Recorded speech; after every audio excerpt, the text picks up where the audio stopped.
दोस्तों, अब हम पढ़ने वाले हैं गवर्नर, गवर्नर जनरल और वायसराय के बारे में। तो आपको पता होगा जब कंपनी का शासन, मतलब जब कंपनी ने अधिकार कर लिया था बंगाल बिहार उड़ीसा पर, अर्थात हम बोल सकते हैं 1765।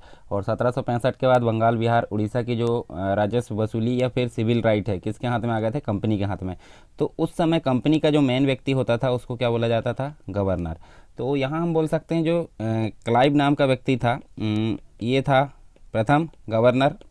इसके अलावा अगर बात करें हम, तो ये गवर्नर था बंगाल का। परंतु जब क्या आया, 1773 का रेगुलेटिंग एक्ट आया, तो जो 1772 में जो आया था वॉरेन हेस्टिंग को बंगाल का गवर्नर जनरल बना दिया गया। ठीक है। और उसके बाद ये जो गवर्नर जनरल का पद था वो 1833 तक रहा। परंतु 1833 में क्या होता है, जब विलियम बेंटिक आ जाता है, विलियम बेंटिक आता है तो वो 1828 में आता है। परंतु 1833 में उसको क्या बना दिया जाता है? भारत का गवर्नर जनरल बना दिया जाता है। देखिए यहाँ चेंज हो रहा है, ये सारी चीज़ आपको याद रखना। अब ये 1833 से कहाँ तक चलता है? ये 1857 की जो क्रांति होती है उसके पश्चात, अर्थात 1858 में आप देख सकते हैं जो गवर्नर जनरल का पद था, भारत के गवर्नर जनरल का पद, वो हो जाता है वायसराय का पद। ठीक है। तो वायसराय जो होता है वो कौन होता है? वो होता है कैनिंग। मतलब पहला भारत का गवर्नर जनरल विलियम बेंटिक और अंतिम गवर्नर जनरल बंगाल का वो भी विलियम बेंटिक है। और उसके बाद अंतिम जो गवर्नर जनरल है भारत का वो लॉर्ड कैनिंग है और प्रथम वायसराय भी लॉर्ड कैनिंग है। अब ये कहाँ तक चलता है? ये चलता है 1935 तक। 1935 में इसको जो है गवर्नर जनरल का पद बना दिया जाता है। तो आपको कुछ चीज़ें याद रखनी है, जैसे कि सबसे पहले हम देखते हैं 1765 में ही रहता है गवर्नर, मतलब ओनली क्या रहता है? गवर्नर रहता है। यहाँ हम ऊपर लिख देते हैं, ये रहता है क्या? गवर्नर। उसके बाद 1773 की अगर बात करें तो यहाँ ये हो जाता है गवर्नर जनरल। उसके बाद 1833 में, ये तो बंगाल की बात हो रही है, परंतु 1833 में ये गवर्नर जनरल हो जाता है कहाँ का? ये भारत का। उसके बाद 1858 की अगर बात करूँ मैं तो ये हो जाता है वायसराय।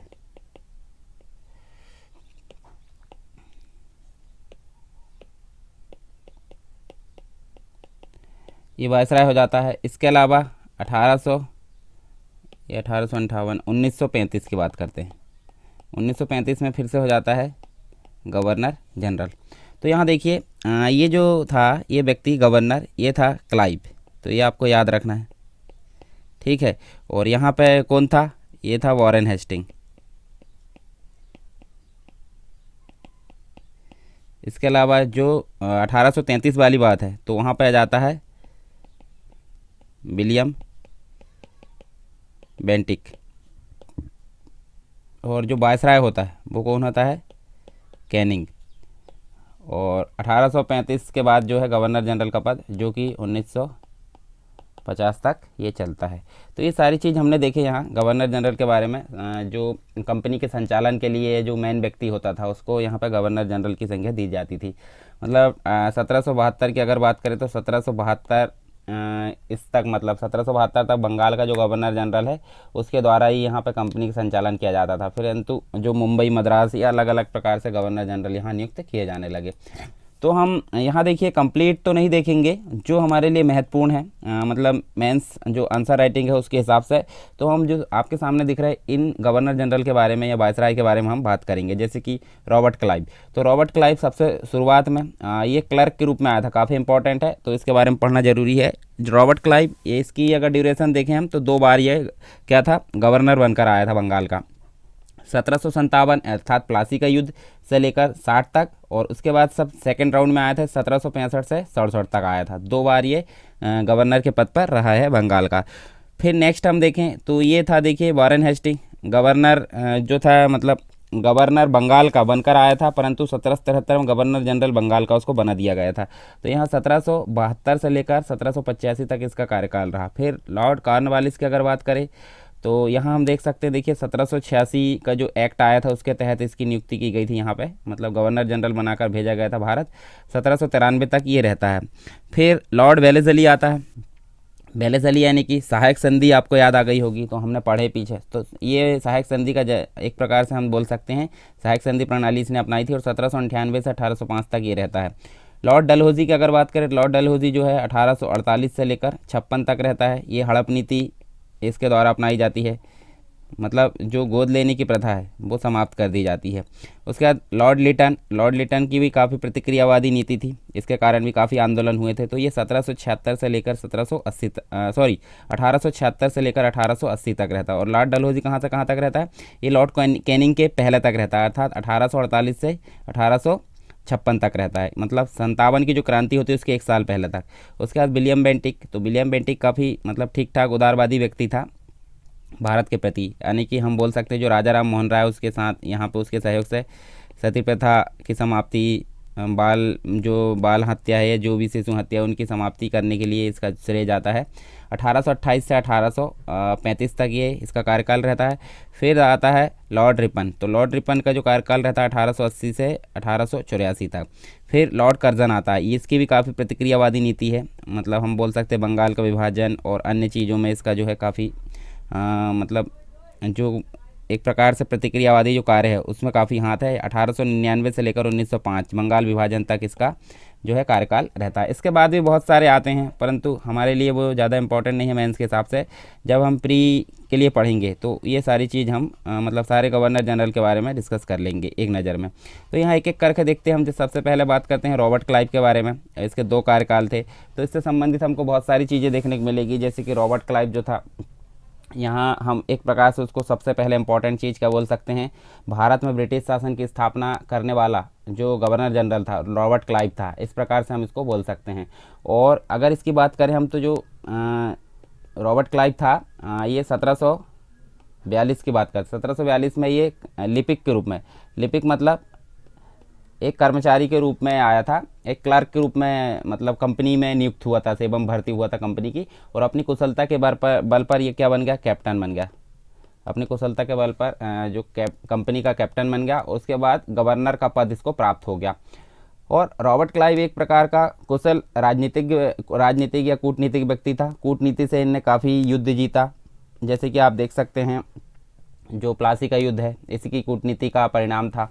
इसके अलावा इसी के समय हम देख सकते हैं द्वितीय आंग्ल कर्नाटक युद्ध हुआ था। आंग्ल कर्नाटक युद्ध मतलब आंग्ल फ्रांसीसी युद्ध हम इसको बोल सकते हैं, क्योंकि जब यूरोप में युद्ध हो रहा था तो दोनों कंपनियां यहाँ पे थी, तो वो भी यहाँ पे लड़ने लगी, ठीक है। कर्नाटक में अंग्रेज मतलब अंग्रेजी कंपनी और फ्रांसीसी कंपनी, उसी को आंग्ल कर्नाटक युद्ध के नाम से जाना जाता है। तो द्वितीय आंग्ल कर्नाटक युद्ध इसी के दौरान जो है अराकाट का घेरा डालकर फ्रांसीसी महत्वाकांक्षा को इसने समाप्त किया था। इसके अलावा हम देख सकते हैं रॉबर्ट क्लाइव के नेतृत्व में ही प्लासी के युद्ध में सिराजुद्दौला था बंगाल का नवाब, इसको पराजित किया गया। और क्लाइव ने जो है इसके साथ में सिराजुद्दौला के साथ में बहुत सारे व्यक्ति थे, जैसे कि आपको पता होगा जगत सेठ है, इसको भय से तथा मीर जाफर की अपनी महत्वाकांक्षाओं को प्रेरित करके बिना लड़े ही जो 1757 का युद्ध था, 1757 का प्लासी का युद्ध था, उसको जीत लिया था। और प्लासी के युद्ध के बाद होने वाली जो लूट है उसने अंग्रेजों के अनंत साधनों का एक प्रकार से उसको स्वामी बना दिया। और इसी युद्ध के कारण इंग्लैंड पूर्वी जो समस्या थी उसमें अपनी विशेष भूमिका निभाने लगा। इसके अलावा हम देख सकते हैं जब बक्सर का युद्ध हुआ था 1764 में, तो 1764 में युद्ध हुआ था तो अंग्रेज ईस्ट इंडिया कंपनी की विजय होती है और 3 जो रहते हैं यानी कि मीर कासिम, इसके अलावा हम बोल सकते हैं अवध का नवाब और जो शाह आलम द्वितीय रहता है मुगल सम्राट। तो इन तीनों की हार के बाद 1765 में क्या होता है, 1765 में यहाँ पे इलाहाबाद की संधि होती है। उसी के तहत हम देख सकते हैं यहाँ पर 1765 में बंगाल में द्वितीय जो सूबेदारी है वो दी गई क्लाइव को। और क्लाइव ने मुगल सम्राट जो शाह आलम द्वितीय है और शुजाउद्दौला है अवध का नवाब, इसके साथ एक प्रकार से इलाहाबाद की संधि 1765 में की। और इस संधि के तहत मुगल शासक अंग्रेजों का पेंशन याफ्ता, यानी कि अंग्रेजों से उसको पेंशन प्राप्त होगी और वो चुपचाप बैठकर आराम करेगा, ठीक है। कंपनी की रबर मुहर बन गई एक प्रकार से, अगर कोई भी चीज़ है तो वो साइन करने का काम करता था, ठीक है। तो ये हम देख सकते हैं किसके बारे में, रॉबर्ट क्लाइव के बारे में। ये सारी चीज़ एक प्रकार से हमने देखे। कुछ इसके प्रशासनिक सुधार है रॉबर्ट क्लाइव के, तो वो भी हम एक बार देख लेते हैं यहाँ पे, ताकि आप यहाँ लिख सको अगर आंसर राइटिंग की अगर बारी आए कि रॉबर्ट क्लाइव के बारे में आपको लिखना है प्रशासनिक सुधार। तो 5 नंबर का भी आ सकता है ये, ठीक है। या फिर छोटे वाले क्वेश्चन तो आएंगे नहीं 3 नंबर के, 3 नंबर के में सिर्फ रॉबर्ट क्लाइव के बारे में आएगा। तो 3 4 पॉइंट जितने भी एक लाइन में जितने आ सके, या 10 शब्द हम बोल सकते हैं, तो उनको आप लिख सकते हैं यहाँ पर। चलिए प्रशासनिक सुधार के अंतर्गत देख लेते हैं रॉबर्ट क्लाइव के। तो सबसे पहले अगर बात करें तो बंगाल में द्वैध शासन, ठीक है। मतलब क्या है, इलाहाबाद की संधि हुई थी 1765 में, ये हमने अभी देखें, जो बक्सर के युद्ध उसके पश्चात। तो इलाहाबाद की संधि के पश्चात रॉबर्ट क्लाइव ने बंगाल में द्वैध शासन लागू किया था। ये उसका एक प्रकार का प्रशासनिक सुधार है, ठीक है। तो इसके अंतर्गत क्या होता था, 2 प्रकार, यानी कि एक था निजामत का अधिकार, ठीक है, और एक था राजस्व का अधिकार, ठीक है। तो यहाँ हम बोल सकते हैं, जैसे निजामत की अगर बात करें तो निजामत में जो प्रशासनिक कार्य है जो भी है वो राजा के हाथ में होता था। उसके बाद अगर देखें हम राजस्व की अगर बात करें तो ये कंपनी के हाथ में था, कंपनी के हाथ में यहाँ पर राजस्व का अधिकार चला गया। तो ये 2 प्रकार के अधिकार थे, ये इसको बंगाल में द्वैध शासन की बात करें तो ये रॉबर्ट क्लाइव के द्वारा शुरू किया गया था। इसके अलावा हम देख सकते हैं निजी व्यापार पर जो है प्रतिबंध लगा दिया गया। मतलब रॉबर्ट क्लाइव ने कंपनी के जो अधिकारी थे उसको एक प्रकार का प्रतिबंध था, मतलब जो कंपनी के अधिकारी थे उनके लिए निजी व्यापार पर प्रतिबंध लगा दिया। मतलब वो अब काम करेंगे किसके लिए, एक प्रकार से कंपनी के लिए ही काम करेंगे। और उसने इसकी जो है क्षतिपूर्ति हेतु जो सोसाइटी ऑफ ट्रेड का गठन किया, जिसके तहत अंग्रेज कर्मचारियों को नमक, सुपारी तथा तंबाकू के व्यापार पर एकाधिकार दे दिया गया। इसके कारण दैनिक उपयोग की वस्तुओं की कीमत अधिक हो गई और इससे जो है बंगाल की जनता को अत्यधिक हानि हुई। और अंततः देख सकते हैं हम 1768 की बात करें तो 1768 में क्या हुआ, इसे समाप्त कर दिया गया। इसके अलावा जो नेक्स्ट उसका प्रशासनिक सुधार हम देख सकते हैं, दोहरे भत्ते पर यहाँ प्रतिबंध लगा दिया गया जो बंगाल के सैनिक थे उन पर। और इस दौरान सैनिक अधिकारी जो थे श्वेत विद्रोह किया इन्होंने, और जिसका कठोरतापूर्वक दमन किया गया। तो ये 3 प्रकार हम देख लिए, 3 जो प्रशासनिक सुधार थे इसके रॉबर्ट क्लाइव के, उसके बारे में हमने यहाँ डिस्कस किया। इसके बाद हम जो है इसका निष्कर्ष के रूप में देख लेते हैं, यानी कि मूल्यांकन कर लेते हैं रॉबर्ट क्लाइव का। तो देखिए अलग अलग प्रकार के जो इतिहासकार है या फिर जो व्यक्ति है उनके द्वारा यहाँ देख सकते हैं। सबसे पहले हम देखते हैं, हमने शुरू में बात किए थे, अंग्रेजी साम्राज्य का वास्तविक संस्थापक किसको बोला जाता है, क्लाइव को। उसने व्यापारी संस्था को प्रादेशिक संस्था बना दिया।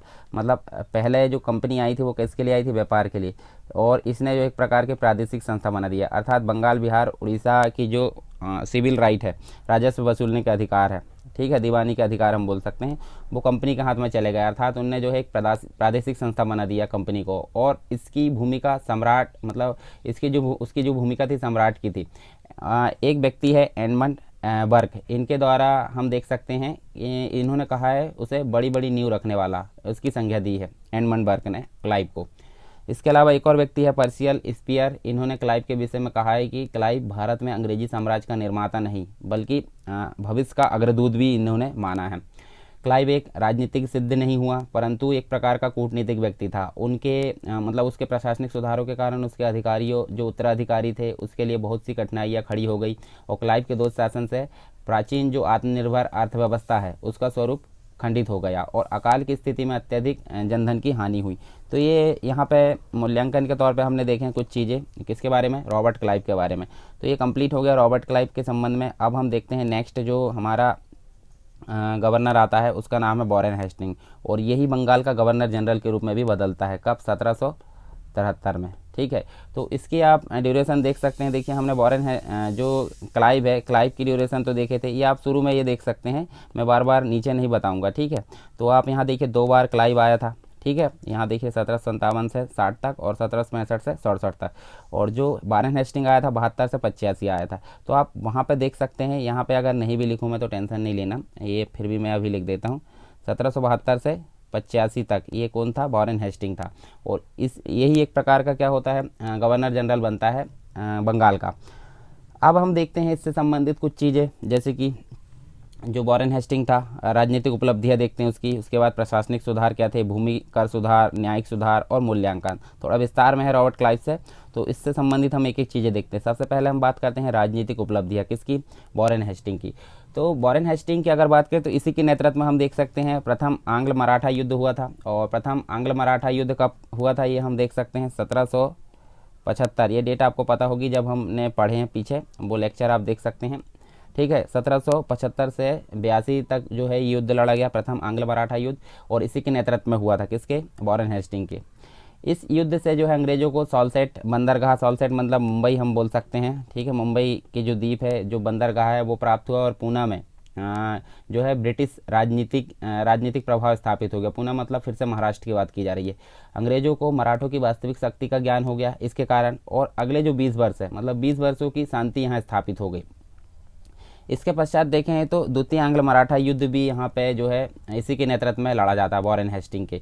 कब लड़ा जाता है ये, इसकी अगर बात करें हम तो 1780 से 84, प्रथम बीसी के नेतृत्व में लड़ा जाता है 1775 से 82, और द्वितीय भी 1780 से 84 इसी के नेतृत्व में लड़ा जाता है। वॉरेन हेस्टिंग ने मुगल सम्राट की मराठों के संरक्षण को स्वीकार करने के कारण पेंशन को बंद कर दिया। मतलब मुगल सम्राट जो थे किनके संरक्षण में चले गए थे, मराठा के। तो मराठा से युद्ध हो रहा था अंग्रेजों का, तो इसके कारण अंग्रेजों ने उनकी पेंशन को बंद कर दिया, किसकी, मुगल सम्राट की, और उनसे कड़ा और इलाहाबाद लेकर किसको दे दिया, अवध को। शुजा-उद-दौला जो है अवध का नवाब था, उनको बेच दिया। और 1774 में वॉरेन हेस्टिंग ने रुहेलखंड को अवध की सहायता से मतलब अवध की सहायता के बदले ब्रिटिश साम्राज्य में शामिल कर लिया। जो रुहेलखंड था, जो कि हमने क्षेत्रीय जो प्रदेश पढ़ा था जिसकी स्थापना की गई थी अलग अलग प्रकार से, तो हमने इसके बारे में बात की है, राजनीतिक उपलब्धि है कुछ वॉरेन हेस्टिंग की। अब हम बात करते हैं वॉरेन हेस्टिंग के कुछ और सुधार है, जैसे कि प्रशासनिक सुधार की बात करें, भूमि कर सुधार की बात करें, तो प्रशासनिक सुधार हम देख सकते हैं इसके अंतर्गत 1772 की अगर बात करें तो 1772 में आया था। तो इसने सबसे पहले जो द्वैत शासन लागू किया गया था क्लाइव के द्वारा, तो द्वैत शासन को इसने समाप्त कर दिया। द्वैत शासन को यहाँ हम याद रख सकते हैं, द्वैत शासन को वॉरेन हेस्टिंग के द्वारा समाप्त कर दिया गया। और कर वसूलने के लिए जो भारतीय दीवानों के स्थान पर राजस्व बोर्ड का गठन किया गया।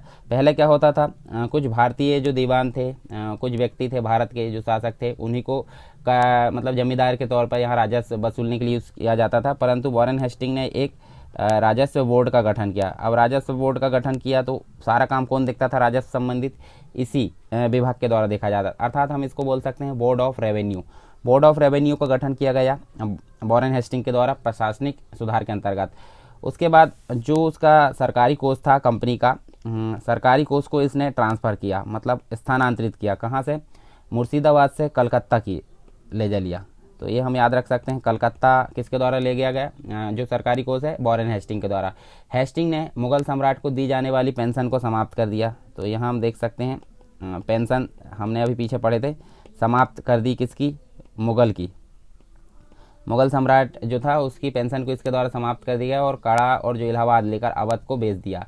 और इसी संदर्भ में अगर देखें तो मुगल सम्राट ने मराठों की अधीनता स्वीकार कर ली थी। तो ये हम याद रख सकते हैं। तो ये प्रशासनिक सुधार हमने देखे कुछ।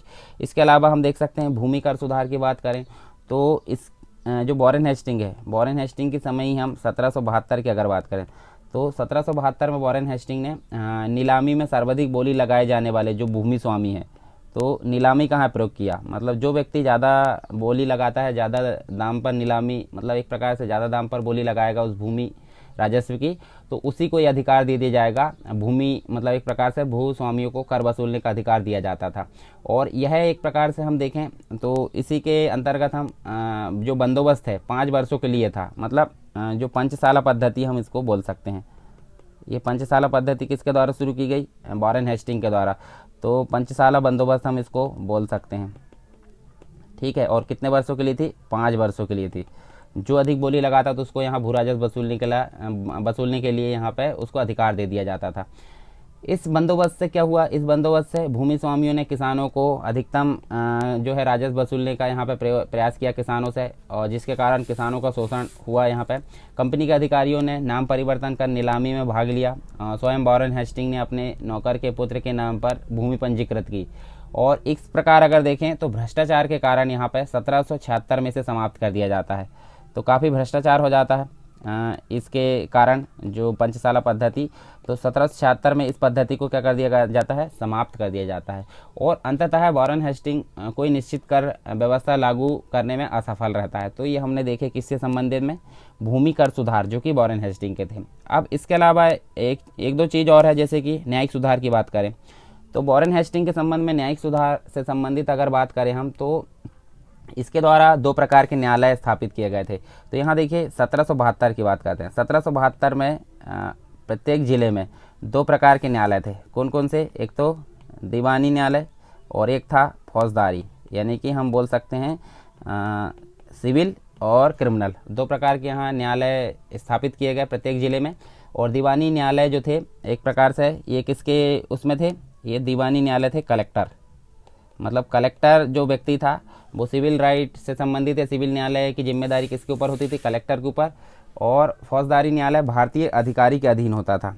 ठीक है, ये किसके अधीन होता था? भारतीय एक अधिकारी होता था, उसके अधीन होती थी फौजदारी जो व्यवस्था है। इसके अलावा हम देखें तो हिंदुओं पर हिंदू विधि तथा मुस्लिमों पर मुस्लिम विधि लागू होती थी। दो चीज़ें हम देखें तो हिंदू के लिए हिंदू और मुस्लिम के लिए मुस्लिम, ये दो प्रकार का यहाँ पे व्यवस्था की गई थी न्याय के लिए।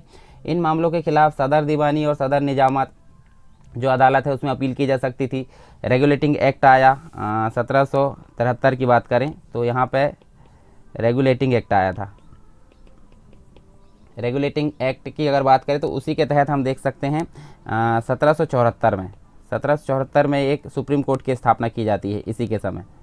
ठीक है, किसके समय? वॉरेन हेस्टिंग के समय सुप्रीम कोर्ट की स्थापना की जाती है और यहाँ पर अंग्रेजी कानून लागू होते हैं। वॉरेन हेस्टिंग ने कानूनों को संहिताबद्ध करने के लिए एक पुस्तक, जिसको हम बोलते हैं, पुस्तक का नाम आप देख लीजिए, पुस्तक को हम बोलते हैं कोड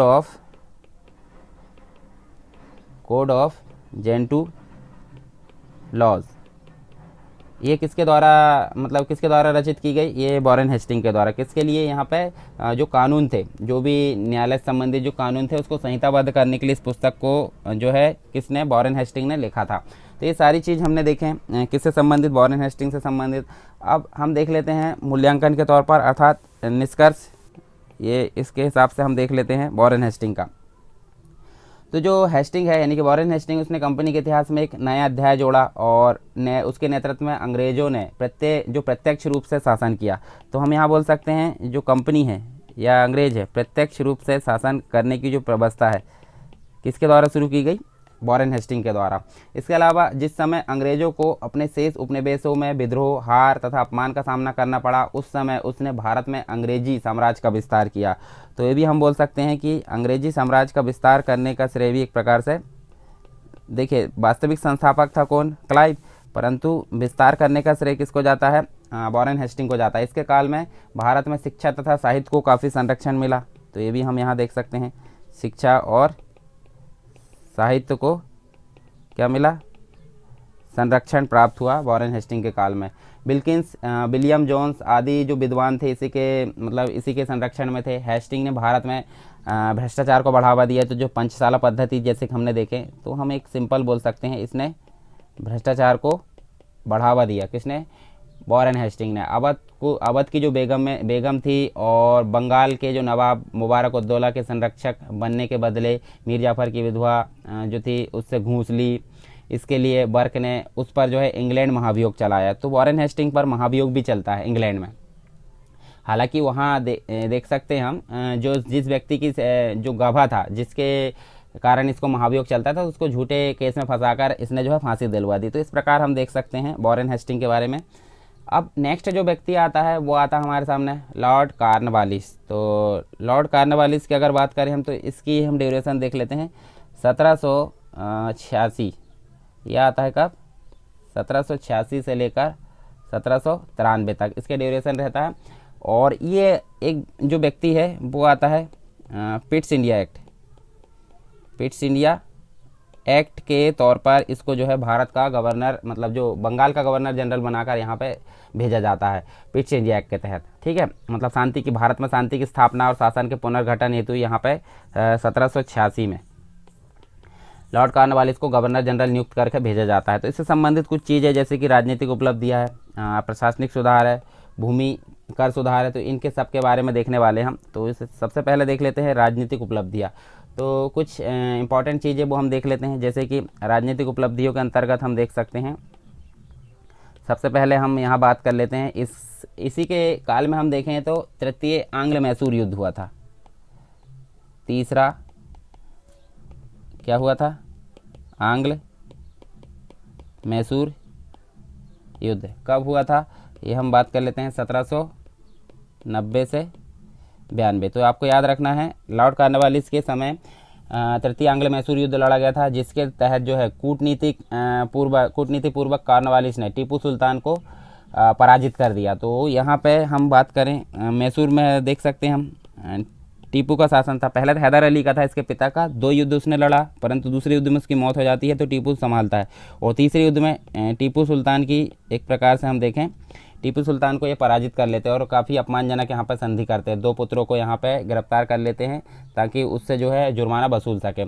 तो इस प्रकार से हम देख सकते हैं राजनीतिक उपलब्धियों के अंतर्गत तृतीय आंग्ल मैसूर युद्ध में इसकी विजय हुई थी कंपनी की। फिर प्रशासनिक सुधार के अंतर्गत हम बात करें तो प्रशासनिक सुधार में हम देख सकते हैं जो लॉर्ड कॉर्नवालिस है, उसकी अगर बात करें यहाँ पे, भारत में सिविल सेवा का जनक उसको कहा जाता है। किसको? भारत में सिविल सेवा का जनक लॉर्ड कॉर्नवालिस को कहा जाता है।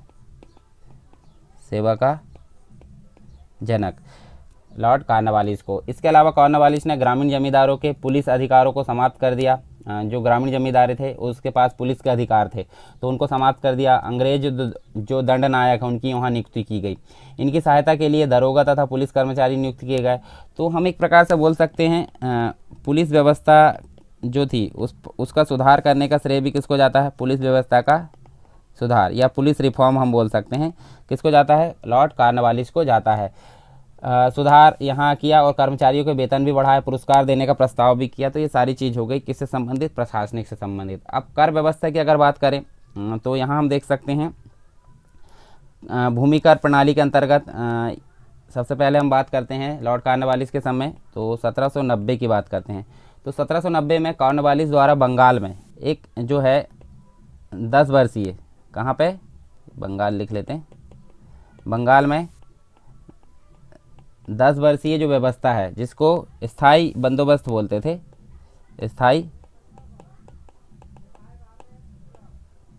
स्थायी बंदोबस्त को लागू किया गया। और जिसे यहाँ पे हम देखें तो 1793 में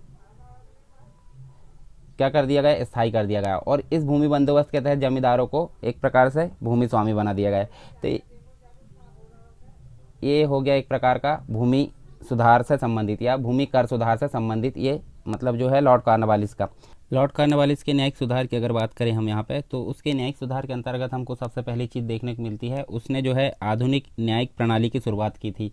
इस संबंध में उसने जो दीवानी अदालत है उसमें क्रमिक न्याय जो प्रणाली है उसको लागू किया था। इसके अलावा हम देखें तो कॉर्नवालिस ने अगर बात करें यहाँ पे 1793 की, तो 1793 में उसने क्या किया था? एक कॉर्नवालिस संहिता प्रस्तुत किया था, यानी कि अंतिम जो है सुधार, एक प्रकार से जो न्यायिक सुधार है, न्यायिक सुधारों को अंतिम रूप से सुधार कर एक प्रकार से नए न्यायिक संहिता को प्रस्तुत किया था। और एक प्रकार से इसको हम बोल सकते हैं शक्ति का पृथक्करण, शक्ति का पृथक्करण हम इसको बोल सकते हैं। किसके अंतर्गत? लॉर्ड कॉर्नवालिस के अंतर्गत। और यहाँ शक्ति के पृथक्करण पर आधारित थी और इसके तहत कलेक्टर की जो न्यायिक तथा जो फौजदारी शक्तियाँ थी वो वापस ले ली गई। मतलब पहले जो कलेक्टर होता था, कलेक्टर पावरफुल होता था दोनों ही प्रकार की शक्तियों के लिए, परंतु उसके पास अब केवल जो है एक प्रकार से कर संबंधी शक्ति, कर संबंधी मतलब जो राजस्व संबंधी शक्ति है वो कलेक्टर के पास बची, बाकी संबंध जो बाकी शक्तियाँ थी वो वापस ले ली गई। इसके अलावा हम देखें तो कॉर्नवालिस ने न्याय प्रणाली की अगर बात करें तो न्याय प्रणाली जो उसकी आधारित थी पश्चिम न्यायिक धारणा पर और निष्पक्षता पर काफ़ी बल दिया उसके द्वारा, परंतु इसके तात्कालिक परिणाम सफल नहीं हो सके। जो उसने यहाँ पे ये प्रणाली अपनाई, इसके जो है परिणाम थे वो एक प्रकार से तात्कालिक परिणाम सफल नहीं हुए और ये कानून जो थे जटिल, महंगे तथा धीमी गति से चलने वाले थे। तो ये सारी चीज़ हमने देखे हैं। इसके अलावा न्यायालय में काम जो है अधिक होने के कारण फैसलों में देरी होने लगी। यूरोपीय न्यायाधीश भारतीय परंपरा व रीति रिवाजों से एक प्रकार के अभिज्ञ थे, यानी कि जानकार नहीं थे, अतः भारत में न्यायिक भ्रष्टाचार प्रारंभ हो गया। तो फाइनली रूप से अगर देखें हम तो यहाँ पे इसके शासनकाल में हमको न्यायिक भ्रष्टाचार देखने को मिलता है। किसके? जो लॉर्ड कॉर्नवालिस है उसके शासनकाल में। तो ये हम इतनी चीज़ें देख सकते हैं न्यायिक सुधार के अंतर्गत। अब ये सारी चीज़ हमने देखे लॉर्ड कॉर्नवालिस के संबंध में। अब हम देखने वाले हैं अगला जो व्यक्ति है जिसके बारे में हम पढ़ने वाले हैं, लॉर्ड वेलेज़ली। और लॉर्ड वेलेज़ली का अगर बात करें हम तो इसका जो ड्यूरेशन था वो था 1798 से लेकर 1805, तो इतने समय तक ये रहा है। और यहाँ पर अगर देखें तो इसका जो लॉर्ड वेलेज़ली है इसका मुख्य उद्देश्य जो था वेलेज़ली का भारत में साम्राज्य का विस्तार करना। मुख्य उद्देश्य क्या था? जो ब्रिटिश साम्राज्य है उसका विस्तार करना इसका मुख्य उद्देश्य था। अब विस्तार किस प्रकार किया जाएगा, तो यहाँ देखिए विस्तार कर कंपनी को श्रेष्ठ बनाना इसका मुख्य उद्देश्य था, और जो नेपोलियन था, नेपोलियन के आक्रमण से भी रक्षा करना इसका मुख्य उद्देश्य था। इसी के लिए उसने 1798 में क्या किया, 1798 में एक जो है सिस्टम लागू किया जिसको बोला जाता है सहायक संधि। तो सहायक संधि प्रणाली लॉर्ड वेलेज़ली के द्वारा ही लागू की, और इसके संबंध में कुछ शर्तें हुआ करती थी जो सहायक संधि उससे संबंधित, तो उसी के संबंध में हम देख लेते हैं यहाँ पे जो शर्तें हुआ करती थी। तो यहाँ देखिए विभिन्न प्रकार की शर्तें हमको देखने को मिलती है यहाँ पे। जैसे सबसे पहले अगर देखें तो जो भी भारतीय शासक था, भारतीय शासक जितनी भी चीज़ें मतलब जो विदेशी संबंध हुआ करते थे भारतीय शासक के, वो सभी किसके अंतर्गत रहेंगे, कंपनी के अधीन, यानी कि कंपनी के अधीन इसको रखना पड़ेगा। और कंपनी जो रहेगी यानी कि अन्य जो राज्य थे तथा विदेशी जो कंपनी थी उसमें किसी प्रकार की संधि समझौते ईस्ट इंडिया कंपनी की अनुमति के बगैर वो नहीं कर सकते थे। तो ये पहली शर्त हो गई।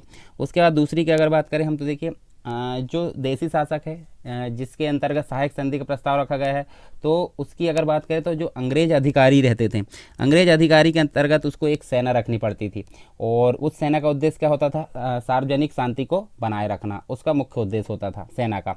इसके अलावा हम देख सकते हैं जो सेना थी, सेना के व्यय का जो भार था, मतलब इसका जो व्यय आता था वो भारतीय शासक को ही देना पड़ता था। ये सारी चीज़ थी इसमें शर्त के अंतर्गत। और जो राज्य है, राज्य को कंपनी की पूर्ण प्रभुसत्ता युक्त क्षेत्र देना पड़ता था, और छोटे राज्यों को धन देना पड़ेगा। ये सारी चीज़ इसके अंतर्गत यहाँ पर निर्धारित की गई थी। तो हम देख सकते हैं अंग्रेज अधिकारी के अधीन उसको एक सेना रखना पड़ता जिसका व्यय शासक को देना पड़ता था। उसके अलावा राजधानी में एक प्रकार का जो है एक अंग्रेज रेजिडेंट को रखना होगा, एक प्रकार की ये संधि भी थी। मतलब देसी शासकों के शासन में एक जो था अंग्रेज रेजिडेंट को उनको रखना पड़ता था। इसके अलावा नेक्स्ट जो शर्त थी, आंतरिक तथा बाह्य शत्रुओं से रक्षा की जाएगी।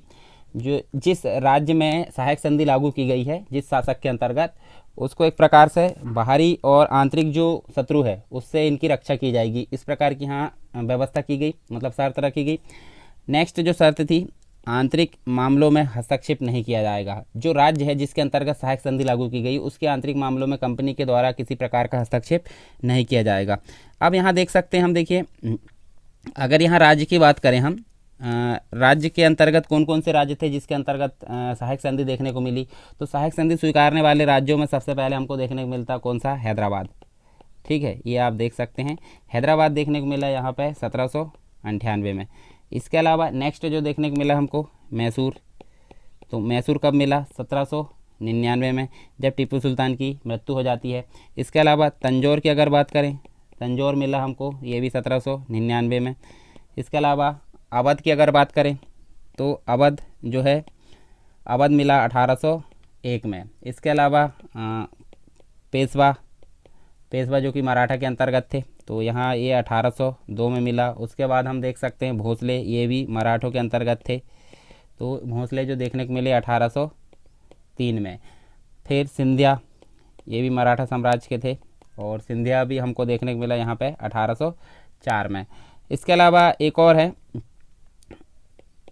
जैसे हम देखें जोधपुर है, जयपुर है, ये सारे हमको देखने को मिले सहायक संधि के लिए। तो सबसे पहला अगर आता आपके सामने तो हैदराबाद आप लिख सकते हैं। तो ये हो गया कुछ सहायक संधि के बारे में। और इस सहायक संधि से जो लाभ हुआ किसको हुआ, पूरा का पूरा ब्रिटिश कंपनी को हुआ। तो ब्रिटिश कंपनी को क्या क्या लाभ हुआ वो हम यहाँ देखने वाले हैं। तो यहाँ देखिए सबसे पहला जो आपके सामने ब्रिटिश विरोधी जो गठबंधन था उनके बनने की संभावना समाप्त हो गई। अर्थात सहायक संधि करने के पश्चात जो देसी शासक थे, देसी शासक जो थे विरोधी के रूप में यहाँ सामने प्रस्तुत होते, परंतु अब सहायक संधि के पश्चात इस प्रकार की कोई यहाँ संभावना बनने की कोशिश नहीं की जाएगी। मतलब ब्रिटिश के विरोधी गठबंधन नहीं बनेंगे सहायक संधि के कारण। इसके अलावा भारतीय राज्य है उसके व्यय पर एक प्रकार की महान सेना इसको प्राप्त हो गई। अब देखिए जो सेना रखी जाती थी किसके व्यय पर रखी जाती थी, जो व्यय दिया जाता था जिस शासक के अंतर्गत उस सेना को रखा गया है उस शासक के द्वारा ये व्यय का भुगतान किया जाता था सेना का। तो सिंपल सी बात है, कंपनी बिना खर्च के एक महान सेना जो है कंपनी को प्राप्त हो गई। और यह सेना किसी भी समय एक प्रकार का किसी भी परिस्थिति किसी भी समय कंपनी के लिए कंपनी के तरफ से किसी भी स्थान पर युद्ध के लिए तत्पर रहा करती थी। इसके अलावा राजनीतिक श्रेष्ठता स्थापित हो गई इनकी जो कंपनी है उनकी। और यहाँ हम देखें कंपनी भारतीयों के आपसी मामलों में मध्यस्थता की भूमिका भी निभाने लगी। नेक्स्ट देखें शासन प्रणाली कमज़ोर हो गई किसकी, जो एक प्रकार का हम देखें तो ब्रिटिश रेजिडेंटों के द्वारा जो शासक हुआ करते थे शासकों के आपसी मामलों में हस्तक्षेप किया जाने लगा, और हस्तक्षेप किया जाने लगा तो क्या हो गया, शासन प्रणाली एक प्रकार की कमज़ोर हो गई। साथ में हम देख सकते हैं अंग्रेजी साम्राज्य में वृद्धि हो गई। तो पूर्णतः जो लाभ हुआ था ब्रिटिश कंपनी को हुआ था, जो पूर्ण प्रभुसत्ता युक्त क्षेत्र मिलने से जो अंग्रेजी साम्राज्य उसकी काफ़ी यहाँ पे वृद्धि देखने को मिलती है। तो ये टोटल यहाँ पे हमने लाभ देखे हैं, कंपनी को क्या क्या लाभ हुए ये आप देख सकते हैं। इसके अलावा कुछ हानियाँ भी हुई है। तो हानि पूरी की पूरी हुई थी देसी राज्यों को, यानी भारतीय राज्यों को। तो क्या क्या हुई थी वो हम यहाँ पर देख लेते हैं। देखिए, सबसे पहले हमको देखने को मिला यहाँ पे जो राज्य थे, जो भारतीय राज्य थे वो किसके अधीन हो गए, अंग्रेजों के अधीन हो गए। इस संदर्भ में जो टॉमस मुनरो है, टॉमस मुनरो एक व्यक्ति था अंग्रेज की तरफ से, उसने क्या कहा है, राज्यों ने अपनी स्वतंत्रता, राष्ट्रीय चरित्र और वह सब कुछ जो किसी देश को प्रतिष्ठित बनाते हैं बेचकर सुरक्षा मोल ले ली है। तो एक प्रकार का ये टॉमस मुनरो के द्वारा कहा गया, अर्थात हम बोल सकते हैं भारतीय राज्य अंग्रेजों के पूर्णतः अधीन हो गए थे। साथ में हम देख सकते हैं जो अवस्था है सुधारने के अवसर से वंचित हो गए। मतलब सहायक संधि से अंग्रेजों ने निर्बल तथा जो उत्पीड़क जो शासक थे उनकी रक्षा की, और भारतीय राज्यों को अपनी अवस्था सुधारने के अवसर से काफ़ी वंचित रखा। नेक्स्ट हम देख सकते हैं राज्य जो है शीघ्र ही दिवालिया हो गया। दिवालिया का मतलब अब सिंपल सी बात है, जो बड़ी सेना है उसका व्यय किसको देना होता था, भारतीय शासक को। तो वो शासक धीरे धीरे जो है उनका खजाना खाली होता गया। इस कारण जो है सहायक संधि स्वीकार करने के कारण वो राज्य जो है शीघ्र ही दिवालिया हो गए, और कंपनी ने एक प्रकार का देखिए राज्य की कुल आय का तीसरा भाग आर्थिक सहायता के रूप में प्राप्त किया। इसके अलावा संप्रभुता समाप्त हो गई भारतीय राज्यों की। कंपनी ने जो है मतलब हम देख सकते हैं कंपनी ने देसी राज्यों की आंतरिक हस्तक्षेप किया, जो कंपनी है उसने, जिससे वो खुद के निर्णय यहाँ खुद नहीं लिया करते थे। तो इस कारण हम देख सकते हैं संप्रभुता समाप्त हो गई। इसके अलावा हम देख सकते हैं, देखिए सहायक संधि से दिल्ली, आगरा तथा यमुना के आसपास के क्षेत्र, अर्थात हम बोल सकते हैं रुहेलखंड, बुंदेलखंड, दक्षिण के क्षेत्र, इन सभी क्षेत्र जो थे वो अंग्रेजों के अधीन हो गए। और इस संधि से इस दौर की सबसे प्रमुख शक्ति जो थी, जिसको हम बोल सकते हैं मराठा, तो मराठा के जो आपसी संघर्ष थे उसका लाभ उठाकर उनको भी कमज़ोर बना दिया गया। क्योंकि यहाँ पे देखिए सत्ता की होड़ लगी रहती थी मराठा में, मतलब मराठाई के साथ में एक प्रकार का संघर्ष हुआ करता था यहाँ पे। इसके अलावा हम देखें अंग्रेजी साम्राज्य का विस्तार हुआ। मतलब जो भी इस प्रकार की जो बेलेज़ली ने योजना बनाई थी, तो उसके कारण यहाँ पे देखिए अंग्रेजी साम्राज्य का विस्तार हो गया, और भारत की जो एक प्रकार की जो व्यवस्था थी उसको उन्होंने कमज़ोर कर दिया। ऐसे समय में जब यूरोप में जो नेपोलियन है, नेपोलियन की पताका फहरा रही थी, उसने जो है भारत में अंग्रेजी पताका को ऊंचा उठाए रखा, और बेलेज़ली ने भारत में एक महान साम्राज्य की स्थापना की। ये भी हम देख सकते हैं, और एक प्रकार का साम्राज्य में उसको बदल दिया, बड़े साम्राज्य में। तो ये हम देख सकते हैं देसी राज्यों को यहाँ पर काफ़ी हानि उठानी पड़ी। अब ये तो हो गई लॉर्ड बेलेज़ली के संबंध में हमने देखे, काफ़ी इंपॉर्टेंट था सहायक संधि। तो सहायक संधि से संबंधित अगर आपके सामने कोई क्वेश्चन आता है तो आप इस प्रकार इसको डिस्कस कर सकते हैं, लाभ हानि थोड़ा थोड़ा अपने हिसाब से, ठीक है। इसके अलावा हम देख सकते हैं नेक्स्ट जो आता है गवर्नर जनरल, तो हम इसके बारे में देख लेते हैं। इसकी अगर बात करें तो ये कब से कब तक रहता है, 1848 से लेकर 1856 तक इसका जो है ड्यूरेशन रहता है। और डलहौजी की अगर बात करें तो डलहौजी भारत के महान गवर्नर जनरलों में से एक था। इसने एक प्रकार का युद्ध का सहारा लिया, दूसरा हड़प नीति का सहारा लिया। ये इन सभी चीज़ों के माध्यम से इसने भारत में ब्रिटिश साम्राज्य को स्थापित किया। इसके संबंध में हमको बहुत सारी चीज़ें देखने को मिलेगी, जैसे कि राजनीतिक उपलब्धियाँ, हड़प नीति, इससे संबंधित क्वेश्चन आपको काफ़ी देखने को मिलेंगे डलहौजी से रिलेटेड। तो यहाँ राजनीतिक उपलब्धियाँ और हड़प नीति, इन सभी के बारे में हम देखेंगे। साथ में जो है और चीज़ें देखेंगे इससे संबंधित, तो वो हम एक एक करके देखने वाले हैं। चलिए सबसे पहले देख लेते हैं राजनीतिक उपलब्धियाँ। राजनीतिक उपलब्धि के अंतर्गत हमको देखना है, जैसे कि जो डलहौजी था, डलहौजी के समय हमको सिखों का विद्रोह देखने को मिलता है, सिखों का विद्रोह। तो यहाँ देख सकते हैं हम सिखों का विद्रोह है, सिखों ने विद्रोह कर दिया और डलहौजी ने कहा कि तलवार की नोक पर पंजाब को जीता जाएगा। ये डलहौजी के द्वारा कथन था। अंततः गुजरात के जो युद्ध हुआ था, यहाँ हम देख सकते हैं गुजरात के युद्ध के पश्चात, अर्थात हम बोल सकते हैं 1849 को, 1849 में डलहौजी ने एक प्रकार का मतलब जो पंजाब का विलय कर लिया, मतलब पंजाब को ब्रिटिश साम्राज्य में मिला लिया। और इस विजय से अंग्रेज़ों को उत्तर पश्चिम भारत की जो प्राकृतिक सीमा वो प्राप्त हो गई। और डलहौजी ने जो है एक हम देख सकते हैं 1850 में जो सिक्किम है,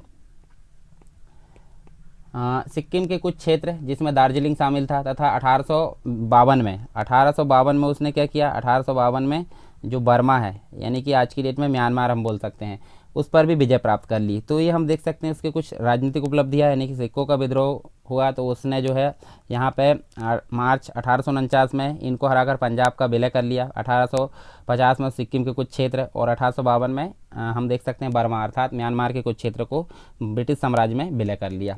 तो ये सारी चीज़ हमने देखे। फिर देखने वाले हम हड़प नीति। तो हड़प नीति के अंतर्गत ये सबसे प्रमुख नीति थी डलहौजी की।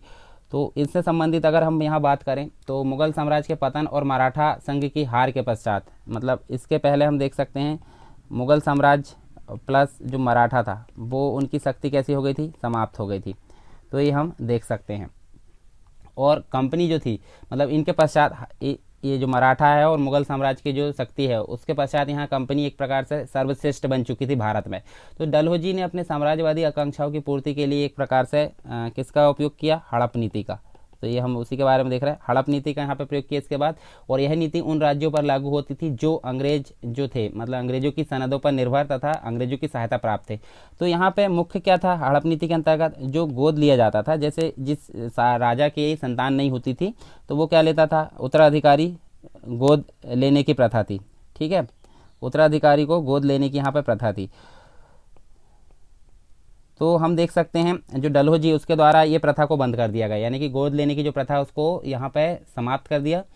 और यहाँ सर्वश्रेष्ठ शक्ति द्वारा व्यक्तिगत का अधिकार स्थापित किया, यानी हड़प नीति का अधिकार यहाँ पे स्थापित किया। और हम देख सकते हैं 1834 की अगर बात करें तो 1834 में यह प्रस्ताव कोर्ट ऑफ डायरेक्टर के द्वारा लाया गया था। कोर्ट ऑफ डायरेक्टर यानी व्यापारिक मामले जो मेंटेन करते थे। ठीक है, डलहौजी ने इसका एक प्रकार से देखें तो इसका पालन किया, जो गोद लेने की प्रथा समाप्त किया जाने, हड़प नीति का इसने पालन किया। और डलहौजी ने कर्नाटक, सूरत एवं तंजौर के जो नवाब है उसकी उपाधियां समाप्त कर दी। तो ये हम देख सकते हैं हड़प नीति के संबंध में कुछ चीज़ें। अब हम इम्पॉर्टेंट चीज़ देखने वाले हैं अवध का विलय। अवध का विलय एक प्रकार का था, मतलब एक प्रकार से अवैधानिक था, वैधानिक रूप से इसका विलय, जबकि उसके पास हम देख सकते हैं वैध उत्तराधिकारी था। वैध उत्तराधिकारी मतलब गोद लिया वाला नहीं, मतलब जो खुद का उत्तराधिकारी होता है, खुद की संतान, वो वैध उत्तराधिकारी के रूप में यहाँ पे उपलब्ध था। ठीक है, फिर भी अवध का विलय किया गया। तो यहाँ हम देख सकते हैं, देखिए यहाँ भारत साम्राज्य की स्थापना के लिए, मतलब जो अंग्रेज चाहते थे कि अगर भारत साम्राज्य की अच्छे से स्थापना करना है तो उनको अवध का विलय करना अनिवार्य होगा। तो यहाँ हम देख सकते हैं 1801 में क्या हुआ, 1801 में जो बेलेजली है, बेलेजली ने क्या किया, सहायक संधि यहाँ पे लागू कर दी। ठीक है, सहायक संधि से अवध अंग्रेजों के अधीन था। और 1856 की अगर बात करें तो 1856 में जो डलहौजी है, डलहौजी के द्वारा क्या किया गया, कुप्रशासन की दृष्टि से, डलहौजी के द्वारा कुप्रशासन मतलब अवैधानिक तौर पे यहाँ पे जो अवध है, अवध का विलय किया गया। जबकि इनके पास जो नवाब वाजिद अली शाह था, मतलब वैध उत्तराधिकारी था, और सहायक संधि के कारण अवध पर जो अंग्रेजों का कर्जा बढ़ता जा रहा था। अवध में इस दौरान अंग्रेजी हस्तक्षेप के कारण जो शासन था वो काफ़ी कमज़ोर हो गया था, अर्थव्यवस्था संकटग्रस्त थी। तो 1848 में यहाँ पे हम देख सकते हैं 1848 में जो कर्नल स्लीमैन था, कौन था, कर्नल स्लीमैन था, उनको जो है अवध के प्रशासन की जांच के लिए भेजा गया। वह अवध के जो विलय है उसके पक्ष में नहीं था। कौन, कर्नल स्लीमैन अवध के विलय के पक्ष में नहीं था। उसने अनुशंसा की कि अधिक से अधिक जो प्रशासन है अंग्रेजों द्वारा चलाया जाए। यदि हम देव के रूप में भी अपनी शक्ति का प्रयोग कर अवध का विलय करते हैं तो हम संपूर्ण भारत की दृष्टि में गिर जाएंगे। फिर भी हम अगर देखें यहाँ पे डलहौजी के द्वारा जो फरवरी 1856 की अगर बात करें तो यहाँ पे कोर्ट ऑफ डायरेक्टर जो था, जो कि व्यापारिक मामले देखता था, उसने अवध का विलय कर लिया, मतलब उसकी अनुमति से। और भारतीय के अनुसार अवध का विलय एक वास्तविक विश्वास की महान अवहेलना थी जिसकी कोई कानून आज्ञा नहीं देता। तो भारतीयों ने इसे एक प्रकार की महान डकैती कहा है। अवध के विलय को भारतीयों ने क्या कहा है, महान डकैती की संज्ञा दी है। ठीक है, मतलब हम देख सकते हैं डलहौजी के काल को महान डकैती की यहाँ पे संज्ञा दी गई है। अब नेक्स्ट अगर बात करें हम तो नेक्स्ट हमको देखने को मिलता है प्रशासनिक सुधार। तो अब थोड़ी थोड़ी जानकारी यहाँ पर देख लेते हैं हम इनके बारे में। प्रशासनिक सुधार के अंतर्गत डलहौजी के प्रशासनिक सुधार के अंतर्गत हमको सबसे इंपॉर्टेंट चीज़ें देखने को मिलती है। बंगाल में एक लेफ्टिनेंट गवर्नर की नियुक्ति हो जाती है। तो हम यहाँ देख सकते हैं बंगाल में एक लेफ्टिनेंट गवर्नर की नियुक्ति हो जाती है। ठीक है। अब यहाँ देखिए बंगाल में गवर्नर जनरल के कार्यभार को कम करने के लिए यहाँ पे ये था, मतलब एक देखिए गवर्नर जनरल जो था मेन काम वही करता था, परंतु उसके हेल्पर के लिए यहाँ पे एक लेफ्टिनेंट गवर्नर की नियुक्ति की जाती है। सैनिक सुधारों के तहत यहाँ पे जो तोप खाने थे, तोप खाने का मुख्यालय मेरठ को बनाया जाता है, तो हम इसके बारे में भी देख सकते हैं। तोप खाना का जो मुख्यालय हेडक्वार्टर किसको बनाया जाता है, मेरठ को। तोप खाने का जो मुख्यालय था पहले कहाँ था, पहले था कलकत्ता में, तो कलकत्ता से कहाँ ले गया गया, मेरठ में। ठीक है, तो ये दूसरी जगह ट्रांसफ़र किया गया, मतलब जो तोप खाने का मुख्यालय है, और सेना का मुख्यालय शिमला में स्थानांतरित कर लिया। अब यहाँ देख सकते हैं हम सेना का जो हेडक्वार्टर है वो कहाँ कर दिया गया, शिमला। ठीक है, तो ये हम देख सकते हैं। इसके अलावा यूरोपीय सैनिकों की संख्या में वृद्धि की गई और भारतीयों की संख्या कम की गई, और यहाँ जो है यूरोप की जो सेना थी उसमें जो गोरखा थे, गोरखों को सेना में शामिल किया गया। तो ये प्रशासनिक सुधार के अंतर्गत कुछ चीज़ें हम देख सकते हैं डलहौजी की। इसके अलावा नेक्स्ट जो हमको देखने को मिलता है शिक्षा संबंधी सुधार। शिक्षा संबंधी सुधार के अंतर्गत भी कुछ चीज़ें हम देख लेते हैं। यहाँ देख सकते हैं हम, देखिए 1854 की अगर बात करें हम, डलहौजी के समय 1854 में जो चार्ल्स वुड था, चार्ल्स वुड, जो कि उस दौरान बोर्ड ऑफ कंट्रोल के प्रधान थे। कौन, चार्ल्स वुड। तो हम देख सकते हैं बोर्ड ऑफ कंट्रोल यानी व्यापारिक जो प्रशासनिक मामले, राजनीतिक मामले वो देखती थी, उसने शिक्षा संबंधी निर्देश पत्र जारी किया। किसने, चार्ल्स वुड ने शिक्षा संबंधी निर्देश पत्र जारी किया, और इसके अनुसार भारत में प्राथमिक शिक्षा से लेकर विश्वविद्यालय स्तर की शिक्षा। तो यहाँ देखिए शिक्षा संबंधी जो एक प्रकार का निर्देश है, शिक्षा संबंधी निर्देश किसके द्वारा जारी किए गए, चार्ल्स वुड के द्वारा। और इसमें कहाँ से कहाँ तक की शिक्षा थी, प्राइमरी से लेकर हम देख सकते हैं विश्वविद्यालय तक की जो शिक्षा है उसके प्रावधान यहाँ पर निर्धारित किए गए थे। इसे भारतीय शिक्षा का मैग्ना कार्टा कहा जाता है, तो ये भी आप याद रख सकते हैं, भारतीय शिक्षा का मैग्ना कार्टा किसको कहा जाता है, चार्ल्स वुड का जो निर्देश पत्र है शिक्षा संबंधी उसको। और ये किसके समय हुआ, ये डलहौजी के समय हमको देखने को मिलता है। अब रेलवे संबंधी सुधार, तो ये तो आपको पता ही होगा, रेल की शुरुआत डलहौजी के समय हुई थी। तो हम बात करें यहाँ पे 1853 की, तो 1853 में हमको प्रथम रेल लाइन देखने को मिलती है। कहाँ से कहाँ तक देखने को मिलती है, मुंबई से थाने। तो ये तो आपने देख लिया पीछे, मुंबई से थाने तक बिछाई गई, और शीघ्र ही समस्त भारत में जो है मतलब भारतीय साम्राज्य रेलवे लाइनों के सूत्र में बांधकर एक कर दिया गया। इसके अलावा भारतीय सुरक्षा के लिए यहाँ पे आंतरिक संचार व्यवस्था को बढ़ाने के लिए सामरिक महत्व की लाइनें बिछाई गई। तो ये हम देख सकते हैं, आंतरिक जो संचार व्यवस्था उसको भी मजबूत करने का यहाँ पे प्रयास किया गया। किसके समय में, डलहौजी के समय में। और इस परियोजना की विस्तृत जो रूपरेखा थी लॉर्ड डलहौजी द्वारा अपने प्रसिद्ध रेलवे पत्र में दी गई थी। भारत में रेलवे के भावी प्रसार यानी भविष्य के जो प्रसार है उसका यही एक आधार बना रहा। कौन सा, जो डलहौजी के द्वारा जो पत्र पढ़ा गया। और अगले ही वर्ष जो कलकत्ता है उसमें रानीगंज कोयला क्षेत्र तक एक लाइन बिछा दी गई। और इसी प्रकार मद्रास प्रेसिडेंसी का अगर बात करें तो उसमें भी कुछ लाइनें बिछाई गई। और यहाँ हम देख सकते हैं 1856 में कई लाइनों का यहाँ पे सर्वेक्षण भी हो चुका था। ठीक है, तो ये भी हमको देखने को मिलता है। इसके अलावा विद्युत संबंधी सुधार की अगर बात करें तो यहाँ देखिए डलहौजी के समय ही भारत में हम देख सकते हैं विद्युत तार जो है उसका प्रारंभकर्ता भी इसको बोला जाता है। किसको, डलहौजी को। 1852 में हम देख सकते हैं, 1852 में क्या हुआ था, 1852 में जो ओ सेंगनेसी था उसको विद्युत तार विभाग का अधीक्षक बनाया गया। ओ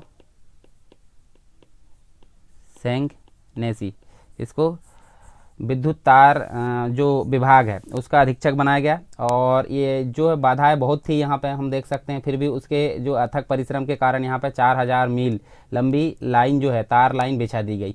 तो यहाँ हम देख सकते हैं, देखिए जो 1857-58 की बात है, 1857-58, तो हम ये 1857 की क्रांति के संबंध में देख सकते हैं।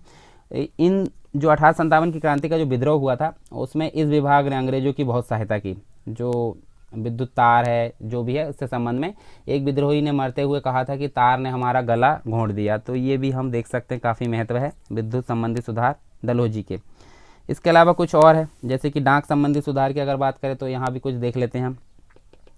जैसे जो डलहौजी है आधुनिक काल की डाक व्यवस्था की आधार माना जाता है। उसका डाक व्यवस्था जो है डलहौजी के समय की वो आधुनिक काल की यहाँ पे आधार के रूप में मानी जाती है। आधुनिक जो काल है उसका आधार मानी जाती है डलहौजी के समय की जो डाक व्यवस्था थी। ठीक है, और एक विशेषज्ञ आयोग की अन्वेषणाओं पर जो आधारित है, एक प्रकार से हम देखें 1854, तो 1854 में एक नया पोस्ट ऑफिस एक्ट आधार मतलब जो है पारित किया गया था। पोस्ट ऑफिस एक्ट कब 1854 में पारित किया गया था, और इसके अधीन तीनों प्रेसिडेंसी यानी जो मद्रास है, मुंबई है और बंगाल, तीनों प्रेसिडेंसियों में इससे जो डाकघर थे उनकी देखरेख के लिए एक महानिदेशक भी नियुक्त किया गया। तो ये तो डाक संबंधी सुधार थे। कुछ सार्वजनिक निर्माण से संबंधित सुधार है वो भी हम देख लेते हैं। तो यहाँ देखिए एक सैनिक बोर्ड मतलब एक प्रकार से जो डलहौजी था, डलहौजी के समय जो सार्वजनिक निर्माण का कार्य था वो किसके अधीन था, एक सैनिक बोर्ड ये देखता था। ठीक है, और पहली बार एक अलग सार्वजनिक विभाग के निर्माण विभाग का स्थापना भी किसके द्वारा कराया गया, डलहौजी के द्वारा। सार्वजनिक उपयोग के लिए कार्य करने के लिए बहुत सा धन व्यय किया गया। सिंचाई कार्यों के लिए विस्तृत योजना बनाई गई, तो ये हम देख सकते हैं सिंचाई के लिए भी यहाँ पे काफ़ी प्रयास किया गया। सार्वजनिक जो हमने नीचे देखे सार्वजनिक निर्माण जो विभाग है, सार्वजनिक विभाग की स्थापना भी किसके द्वारा कराई गई, डलहौजी के द्वारा। तो हमने देखे हैं डलहौजी के संबंध में बहुत सारी चीज़ें यहाँ पे कौन कौन सी चीज़ें देखे हैं आप देख सकते हैं। यहाँ देखिए राजनीतिक उपलब्धियाँ, हड़प नीति, अवध का विलय, प्रशासनिक सुधार, शिक्षा संबंधी सुधार, रेलवे संबंधी, विद्युत संबंधी और डाक संबंधी सुधार और सार्वजनिक निर्माण संबंधी। अब हम देखने वाले हैं लॉर्ड लिटन के बारे में। तो लॉर्ड लिटन अगला जो है हमारा कौन है, वायसराय की श्रेणी में आता है, क्योंकि हम देख सकते हैं 1858 के बाद से वायसराय आ गए थे। तो इसकी जो ड्यूरेशन थी 1876 से लेकर 80 तक थी, 1876 से 80 यानी कि लगभग 5 साल ये रहा है। तो इससे संबंधित हम कुछ चीज़ें देखने वाले हैं, जैसे कि हम यहाँ बात करने वाले हैं इसके लिए सबसे पहले राजनीतिक उपलब्धियाँ देखेंगे, आर्थिक नीति, उसके बाद प्रतिक्रियावादी जो नीति थी जिसके कारण काफ़ी विद्रोह हमको देखने को मिले भारत में। तो देखिए राजनीतिक उपलब्धियों के अंतर्गत हम देखने वाले हैं सबसे पहले लॉर्ड लिटन से संबंधित जो एक प्रकार से 1876 की बात कर लेते हैं। तो 1876 में हमको देखने को मिला ब्रिटिश संसद ने एक राज अधिनियम पारित किया था, राज अधिनियम या एक्ट पारित किया कब, 1876 में ब्रिटिश संसद ने। इसके अनुसार महारानी विक्टोरिया को जो है केसरी हिंद की उपाधि से विभूषित किया गया। ठीक है, मतलब जो अधिनियम था, जो विक्टोरिया थी मतलब महारानी थी ब्रिटेन की, केसर ए हिंद की उपाधि से इनको विभूषित किया गया। लिटन के समय जनवरी की अगर बात करें हम, तो इसी के समय हम देख सकते हैं यहाँ पे जनवरी 1877 की बात कर लेते, मतलब एक साल पश्चात। तो यहाँ दिल्ली में एक भव्य दरबार का आयोजन किया गया था, दिल्ली में भव्य दरबार का आयोजन किया गया और शासक तथा जनता के सम्मुख जो है इस उपाधि की घोषणा की गई, मतलब भारत के अंतर्गत ही। ठीक, 1878 की अगर बात करें तो 1878 के अंतर्गत हमको देखने को मिलता है लिटन ने पश्चिम उत्तर में अपनी सीमा को बढ़ाने के लिए जो द्वितीय हम देख सकते हैं द्वितीय आंग्ल अफगान जो अभियान था वो अभियान भी किया गया, किसके द्वारा, लॉर्ड लिटन के द्वारा। यह अभियान पूर्णतः असफल हुआ पर। ठीक है, ये हम देख सकते हैं। तो ये हो गई कुछ राजनीतिक उपलब्धियाँ इसके अंतर्गत हमने देखे। और अब देखने वाले हम आर्थिक नीति के बारे में, किसकी, जो व्यक्ति है मतलब हम देख सकते हैं लॉर्ड लिटन की आर्थिक नीति। तो यहाँ देखिए लिटन से संबंधित सबसे पहले हम देख लेते हैं मुक्त व्यापार की नीति इसके द्वारा लागू की गई थी। मुक्त व्यापार की नीति किसके द्वारा, लॉर्ड लिटन के द्वारा, जिसका उद्देश्य क्या था, उद्देश्य जो था इंग्लैंड औद्योगिक केंद्रों को लाभ पहुंचाना। तो जो औद्योगिक केंद्र थे इंग्लैंड के, उनको एक प्रकार से लाभ पहुंचाना इसका मुख्य उद्देश्य था। औद्योगिक केंद्रों को लाभ पहुंचाना इसका मुख्य उद्देश्य था। इस समय भारत के अधिकांश क्षेत्र में अकाल पड़ा हुआ था और इस अकाल से लगभग जो है 2.5 लाख जो वर्ग मील है और लगभग 5.5 करोड़ जनसंख्या प्रभावित हुई थी। अकाल के दौरान सरकार की जो नीति थी अस्पष्ट थी तथा इससे निपटने के लिए साधन भी पर्याप्त नहीं थे भारत के अंतर्गत। तो अंत में 1878 की अगर बात करें हम यहाँ पे, तो 1878 में क्या हुआ, 1878 में रिचर्ड स्ट्रेची की अध्यक्षता में एक अकाल आयोग का गठन किया गया। तो यहाँ पे काफ़ी अकाल था, तो यहाँ पे क्या किया गया, अकाल आयोग का गठन किया गया। इसके अतिरिक्त अकाल कोष का भी यहाँ पर गठन किया गया, अकाल कोष का गठन भी किया गया। रक्षात्मक कार्यक्रम के रूप में सिंचाई कार्य तथा रेलवे निर्माण की रूपरेखा भी काफ़ी यहाँ पर तैयार की गई। तो ये तो थी आर्थिक नीति के अंतर्गत कुछ चीज़ें। कुछ हम देख लेते हैं प्रतिक्रियावादी नीति। तो प्रतिक्रियावादी नीति के अंतर्गत हमको कुछ चीज़ें देखने को मिलती है, जैसे कि भारतीय भाषा समाचार पत्र अधिनियम 1878, भारतीय शस्त्र अधिनियम 1878 और वैधानिक जनपथ जो सेवा है उसके संबंध में हम देखने वाले हैं। तो पहले हम देख लेते हैं भारतीय भाषा समाचार पत्र अधिनियम 1878, यानी कि वर्नाकुलर प्रेस एक्ट 1878 हम इसको बोल सकते हैं।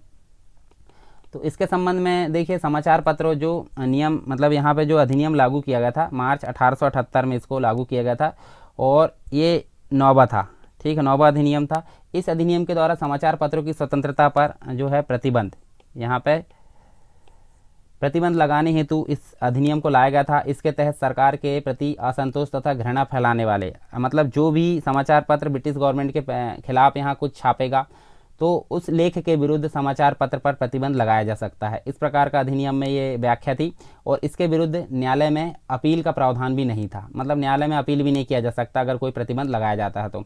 और एस.एस. बनर्जी ने इसे आकाश से वज्रपात कहा है। जो समाचार पत्र है उसको क्या कहा है, एक प्रकार का समाचार पत्रों के लिए आकाश से वज्रपात हुआ है, इस प्रकार की संज्ञा दी गई है। किसके द्वारा, एस.एस. बनर्जी के द्वारा।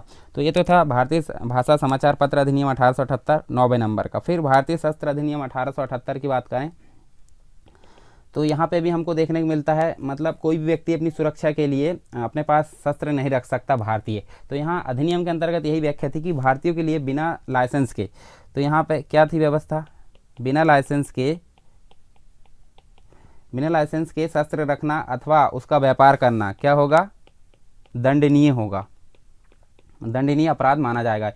यूरोपियों को इस अधिनियम से सुरक्षा प्राप्त थी, मतलब वो रख सकते थे। इससे स्पष्ट हो गया था कि भारतीय जो थे भारतीय अविश्वसनीय तथा निंदनीय थे। तो इसके कारण हम देख सकते हैं यहाँ लॉर्ड लिटन, और इसके समय काफ़ी आंदोलन भी हमको देखने को मिले ये प्रतिक्रियावादी नीतियों के कारण। इसके अलावा वैधानिक जनपद जो सेवा उसके संबंध में देखें तो सिविल सेवा में भारतीयों को प्रतिबंधित यहाँ पर किया जाता था, मतलब भारतीयों पर प्रतिबंध लगाया जाता था, भारतीयों पर प्रतिबंध लगाया था। अब प्रतिबंध कैसा, इनकी परीक्षा की जो आयु है वो घटाकर हम देख सकते हैं 21 से घटाकर 19 कर दी गई थी, और इस समय यह परीक्षा केवल जो है लंदन में आयोजित होती थी, मतलब जो परीक्षा है वो भारत में लागू नहीं या फिर आयोजित नहीं होती थी, लंदन में होती थी। तो उतनी दूर परीक्षा के लिए परीक्षा देने जाना पड़ता था, और जिससे भारतीयों का परीक्षा में शामिल होना काफ़ी कठिन हो गया था।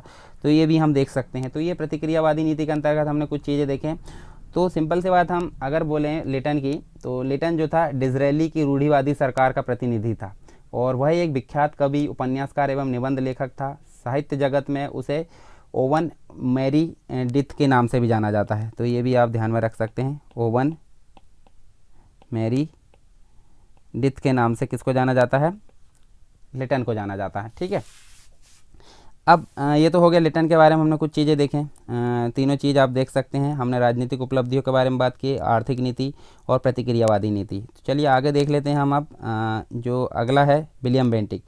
हालांकि विलियम बेंटिक पहले, मतलब इसका सेशन पहले होता है, तो हम अभी इसको जो है बाद में पढ़ रहे हैं। तो पर ये देखिए, गवर्नर जनरल बंगाल का बनकर आया था, परंतु भारत का गवर्नर जनरल के पद पर ये नियुक्त हो जाता है 1833 में, जो चार्टर एक्ट आता है उसके तहत। तो इसका ड्यूरेशन था 1828 से लेकर 1835 तक था। इसके संबंध में हम पढ़ने वाले हैं, और ये काफ़ी अच्छा व्यक्ति मान सकते हैं हम इसको भारत के पक्ष में। तो देखिए यहाँ पे बात की जा रही है कट्टर हिग। कट्टर हिग का मतलब होता है ये एक उदारवादी व्यक्ति था, ठीक है। कौन था, विलियम बेंटिक काफ़ी उदारवादी व्यक्ति था, और इन्हीं आदर्शों से, मतलब जो उदारवादी आदर्शों से प्रेरित था, जिसने इंग्लैंड में सुधारों के युग का सूत्रपात किया, और उसने जो हिंदू समाज से एक प्रकार की सती प्रथा, शिशुवध जो प्रथाएं है उसको समाप्त करने का प्रयास किया। साथ में ठगी प्रथा को भी यहाँ पे जो है समाप्त करके उसमें शांतिपूर्ण जीवन व्यतीत करने का संभव बनाया। अब सती का अर्थ क्या होता है, सती का अर्थ मतलब होता है, आप समझ सकते हैं, सती का मतलब समझ सकते हो, एक पवित्र और सच्चरित मतलब नारी, इसका अर्थ होता है। हिंदू परंपरा में विवाह एक संस्कार माना जाता है, अर्थात आत्माओं का संबंध। इसके अलावा स्त्री और पुरुष का बंधन जो था शाश्वत और जन्म जन्मांतर में रहने वाला था, अर्थात हम मान सकते हैं कि यह माना जाने लगा था कि स्त्री को अपने पति के साथ ही मर जाना चाहिए, उसके शरीर के साथ ही अपने जो है शरीर भस्म कर देना चाहिए।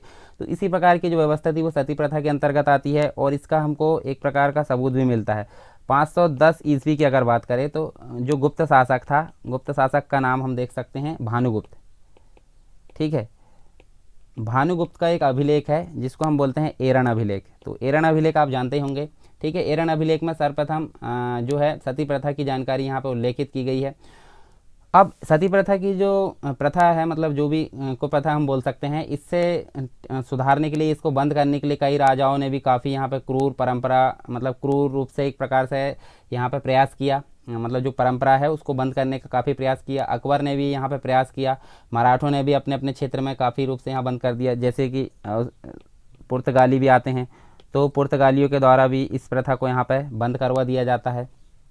ठीक है, परंतु फाइनली हम देखें कंपनी जो थी, मतलब हम देखें जो ब्रिटिश कंपनी थी, ब्रिटिश कंपनी के अंतर्गत जो विलियम बेंटिक आए थे, विलियम बेंटिक ने मतलब जो वैधानिक रूप से अगर देखें तो 1829 में नियम नंबर 17 के तहत यहाँ पर राजा राम मोहन राय की सहायता से इसको अवैध घोषित कर दिया गया। ठीक है, इसे प्रेरणा देने वाला जो लोग थे, मानव हत्या के अपराधी माने जाएंगे, जो सती प्रथा को प्रेरणा देंगे। आरंभ में यह कानून केवल बंगाल प्रेसिडेंसी में लागू था, परंतु अगर बात करें हम 1830 की, तो 1830 में ये पूरे जो है एक प्रकार से बम्बई और मद्रास प्रेसिडेंसी में भी लागू हो गया। तो ये सारी चीज़ हमने देखे हैं विलियम बेंटिक के संबंध में। इसके अलावा कुछ और चीज़ें हैं, जैसे कि ठगी को समाप्त करना, इसके अंतर्गत हम देख सकते हैं। तो यहाँ देखिए, ठग, डाकू और हत्यारों का एक समूह था जो क्या थे, निर्दोष व्यक्तियों से लूटपाट करके अपने जीवन को व्यतीत करते थे। तो एक व्यक्ति है कर्नल स्लीमन। कर्नल स्लीमन को ठगों के विरुद्ध कार्रवाई करने के लिए यहाँ पर नियुक्त किया गया था। स्थानीय रियासतों को भी इस अभियान में सम्मिलित होने के लिए आमंत्रित किया गया। अनेक ठगों को फांसी दे दी गई, शेष को आजीवन कारावास दे दिया गया। और 1837 की अगर बात करूँ मैं, तो 1837 में क्या हुआ, 1837 में इसके पश्चात संगठित रूप से यहाँ पे ठगों का अंत हो गया। तो ये ठगी प्रथा समाप्त करने का श्रेय भी किसको जाता है, विलियम बेंटिक को जाता है। फिर सरकारी सेवाओं में भेदभाव का अंत इसने किया, जैसे कि पहले किया जाता था लंदन में, यहाँ पे जो है एक प्रकार से बड़े पद पर भारतीयों को यहाँ पे नहीं रखा जाता, रंग भेद के आधार पर, जाति के आधार पर, जन्म स्थान के आधार पर यहाँ भेदभाव किया जाता था। तो ये सारी चीज़ों को समाप्त करने का काम किसने किया, जो है लॉर्ड विलियम बेंटिक ने किया। और ये प्रथा कब से चली आ रही थी, ये प्रथा चली आ रही थी लॉर्ड कॉर्नवालिस के समय। लॉर्ड कॉर्नवालिस यानी कि 1886 पिट्स इंडिया एक्ट के तहत। ठीक है, उस समय से चली आ रही थी, परंतु यहाँ पे हम देख सकते हैं 1833 का जो चार्टर एक्ट आया था। ठीक है, चार्टर एक्ट की धारा 87 के अनुसार यहाँ पे हम देखें तो योग्यता के आधार पर सेवा में जो है भर्ती करने के लिए यहाँ पे मतलब व्याख्या की गई। और कंपनी के अधीनस्थ किसी भी भारतीय नागरिक को उसके धर्म, जन्म स्थान, जाति अथवा रंग के आधार पर किसी प्रकार से भेदभाव करके या वंचित नहीं रखा जाएगा, ये यहाँ व्यवस्था की गई। ठीक है, इसके अलावा हम देख सकते हैं समाचार पत्रों के प्रति उदार नीति अपनाई गई, जैसे कि लॉर्ड लिटन के द्वारा वर्नाकुलर एक्ट पारित किया गया था और समाचार पत्रों पर प्रतिबंध लगा दिया गया था। उसकी विपरीत अगर बात करें हम यहाँ पे, तो विलियम बेंटिक समाचार के प्रति काफ़ी जो थे उदार नीति इनके द्वारा अपनाई गई। ठीक है, और वह इसे असंतोष से जो है रक्षा का अभिद्वार मानता था। उसके भत्ता बंद करने तथा उसके अन्य वित्तीय सुधारों पर भी समाचार पत्रों में कड़ी प्रतिक्रिया हुई। इस पर भी हम देखें तो वह उनकी स्वतंत्रता के पक्ष में था, मतलब विलियम बेंटिक इन सुधारों के प्रति था, परंतु जो ब्रिटिश गवर्नमेंट थी उसके विरोध में थी। इसके बाद भी उसने जो है समाचार पत्रों के प्रति उदारता की नीति अपनाई। यहाँ हम देख सकते हैं मार्च की अगर बात करें हम, मार्च 1835 में क्या हुआ, विलियम बेंटिक को अस्वस्थता के कारण त्यागपत्र देना पड़ा और समाचार पत्रों से सभी जो नियंत्रण हटाने के लिए एक प्रकार से उसका जो उत्तराधिकारी आता है चार्ल्स मेटकॉफ, ठीक है, उसको प्राप्त होता है समाचार पत्रों का मुक्तिदाता। तो इसने प्रयास काफ़ी किया, परंतु जो है त्यागपत्र देने के कारण उसने पूरे जो नियंत्रण है वो हटा पाने में असमर्थ रहता है। इसके अलावा नैतिक तथा बौद्धिक विकास के लिए किए गए शैक्षणिक सुधार की अगर बात करें हम यहाँ पे विलियम बेंटिक के, तो सबसे महत्वपूर्ण जो रहता है वो शिक्षा संबंधी रहता है। ठीक है, शिक्षा संबंधी जो सुधार रहता है वो सबसे महत्वपूर्ण रहता है, किसका, विलियम बेंटिक का। और इसकी अगर बात करें हम यहाँ पे जो मैकाले रहता है, मैकाले मेकाले को जो है शिक्षा संबंधी समिति का क्या बनाया जाता है, अध्यक्ष बना दिया जाता है। ठीक है, अध्यक्ष नियुक्त कर दिया जाता है और उसने अपने विचारों को एक प्रकार से देखें तो 2 फरवरी 1835 को अपने सुप्रसिद्ध स्मरण पत्र को प्रतिपादित किया, और जिसमें यह निश्चय किया गया कि उच्च स्तरीय प्रशासन की भाषा क्या होगी, अंग्रेजी होगी। उच्च स्तरीय प्रशासन की भाषा अंग्रेजी होगी। उस समय अंग्रेजी भाषा, साहित्य, राजनीतिक विचार, प्राकृतिक विज्ञान, जो हमारी उच्च शिक्षा है, नीति, इसका आधार रहेंगे। और साथ में हम देखें तो 1835 में ही इसके द्वारा कलकत्ता में एक मेडिकल कॉलेज की स्थापना की गई। मेडिकल कॉलेज की स्थापना की गई किसके द्वारा, विलियम बेंटिक के द्वारा।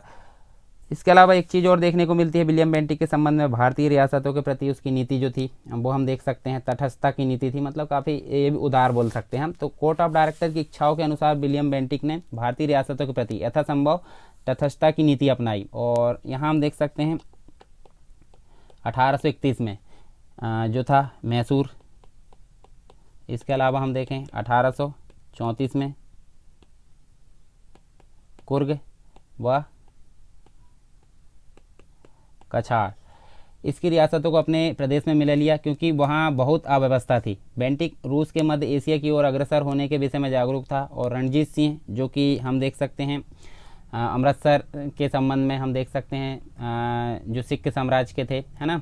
और इसके अलावा हम देखें जो रणजीत सिंह थे उससे भी मित्रता की इन्होंने, किससे, रणजीत सिंह से मित्रता की जो संधि है वो की, और सिंध के अमीरों को के साथ एक व्यापारिक संबंध की संधि की। इस प्रकार उसने जो है काबुल के सिंहासन के लिए एक प्रकार से शाह शुजा का समर्थन भी किया। तो ये भारतीय रियासतों के संबंध में उसकी कुछ नीति थी। तो हमने देखे विलियम बेंटिक के संबंध में काफ़ी इंपॉर्टेंट है ये हम बात करें यहाँ पे विलियम बेंटिक की। तो अब इसके बाद एक जो आता है लॉर्ड रिपन आता है, ठीक है। और लॉर्ड रिपन के बाद हम एक और देखेंगे जो व्यक्ति है लॉर्ड कर्जन। इस प्रकार हमारे जो गवर्नर जनरल है वो एंड हो जाएंगे। तो चलिए लॉर्ड रिपन के बारे में पढ़ते हैं फटाफट। 1880 से लेकर 1884 तक के कार्यकाल में जो है लॉर्ड रिपन का रहता है। और 1880 में इंग्लैंड में जो है ग्लैडस्टन के नेतृत्व में उदारवादी दल जो है शक्ति में आया था। उसने रिपन को वायसराय पद के लिए चुना। रिपन जो है उदारवादी परंपरा से प्रेरित था। ये देखिए, ये हम देख सकते हैं उदारवादी परंपरा से काफ़ी प्रभावित था। उसके लक्ष्य की यथार्थता उसके कलकत्ता में प्रथम वक्तव्य से व्यक्त होती है। उसने कहा था कलकत्ता में इसके द्वारा एक कथन कहा गया था कि मेरा मूल्यांकन मेरे कार्यों से करना है, शब्दों से नहीं करना है। ये कहा गया था, ये वाक्य कहा गया था किसके द्वारा, लॉर्ड रिपन के द्वारा कहा गया था। और हम देखें यहाँ पे भारत जो था उस समय लॉर्ड रिपन के समय राजनीतिक, सामाजिक और धार्मिक जागरण से गुजर रहा था। लिटन की दमनकारी और अप्रिय नीति से भारत लगभग विद्रोह में था। मतलब जो इसके पहले व्यक्ति आया था लॉर्ड लिटन, वो उसकी प्रतिक्रियावादी नीति के कारण क्या था, काफ़ी विद्रोह की जो व्यवस्था थी, मतलब विद्रोह की स्थिति में काफ़ी आ गया था भारत। तो भारत में जो घावों को भरने का प्रयत्न किया जाता है वो लॉर्ड रिपन के द्वारा किया जाता है। इसके अतिरिक्त उसने जो है लिटन के कुछ अप्रिय अधिनियमों को समाप्त कर दिया। भारतीय के प्रति जो है मतलब भारतीय के हित में कुछ प्रयत्न किए। स्थानीय स्वशासन की नीति निर्धारित की। इस प्रकार से हम देख सकते हैं प्रतिनिधि संस्थाओं की नींव भी उसने रखी। तो ये लॉर्ड रिपन के संबंध में। और इसी के संबंध में कुछ और चीज़ें हमको देखने को मिलती है। जैसे हम यहाँ देखें तो ये इतनी सारी चीज़ें हमको देखने को मिलती है। जैसे भारतीय भाषा समाचार पत्र अधिनियम जो था वर्नाकुलर एक्ट, उसको एंड कर दिया। प्रथम फैक्ट्री एक्ट 1881, इससे संबंधित देखेंगे। फिर आर्थिक विकेंद्रीकरण 1882, स्वशासन मतलब जो स्थानीय स्वशासन पर जो प्रस्ताव है 1882 वो देखेंगे। शिक्षा संबंधी सुधार, इल्बर्ट विवाद, मैसूर का अध्यर्पण और रिपन का त्यागपत्र, ये सारी चीज़ों के बारे में हम पढ़ने वाले हैं लॉर्ड रिपन के संबंध में। तो चलिए सबसे पहले बात करते हैं हम जो भारतीय भाषा समाचार पत्र अधिनियम है वो रद्द किया जाता है किसके द्वारा, लॉर्ड रिपन के द्वारा। तो यहाँ हम इसी के बारे में बात करते हैं, 1882 की बात करते हैं। तो 1882 में इस घृणित अधिनियम को जो है रिपन के द्वारा रद्द कर दिया जाता है, समाचार पत्र अधिनियम। और भारतीय भाषाओं के समाचार पत्र को अंग्रेजी भाषा के समाचार पत्रों के समान ही स्वतंत्रता दे दी गई। मतलब स्वतंत्रता एक प्रकार से समाचार पत्र की। इससे लोकमत को पुनः प्रसन्न करने में सहायता मिली। इसके अलावा जो प्रथम फैक्ट्री एक्ट था 1881, इसके अंतर्गत हम देखें तो ये पारित किया गया था किसके समय, जो हमारा रिपन था मतलब लॉर्ड रिपन था उसी के समय। तो रिपन ने भारतीय मिल मजदूरों की अवस्था को सुधारने, तो यहाँ पे हम देख सकते हैं मजदूरों की अवस्था को इम्प्रूव करने के लिए क्या किया था, प्रथम फैक्ट्री एक्ट को पारित किया था, जो केवल उन कारखानों पर लागू होता था जहां 100 से अधिक श्रमिक काम करते हैं। इसके अंतर्गत उसने बहुत सारी चीज़ें की थी, जैसे कि 7 वर्ष से अगर कोई व्यक्ति कम है, मतलब बच्चे हैं, तो वो काम नहीं कर सकते, ठीक है।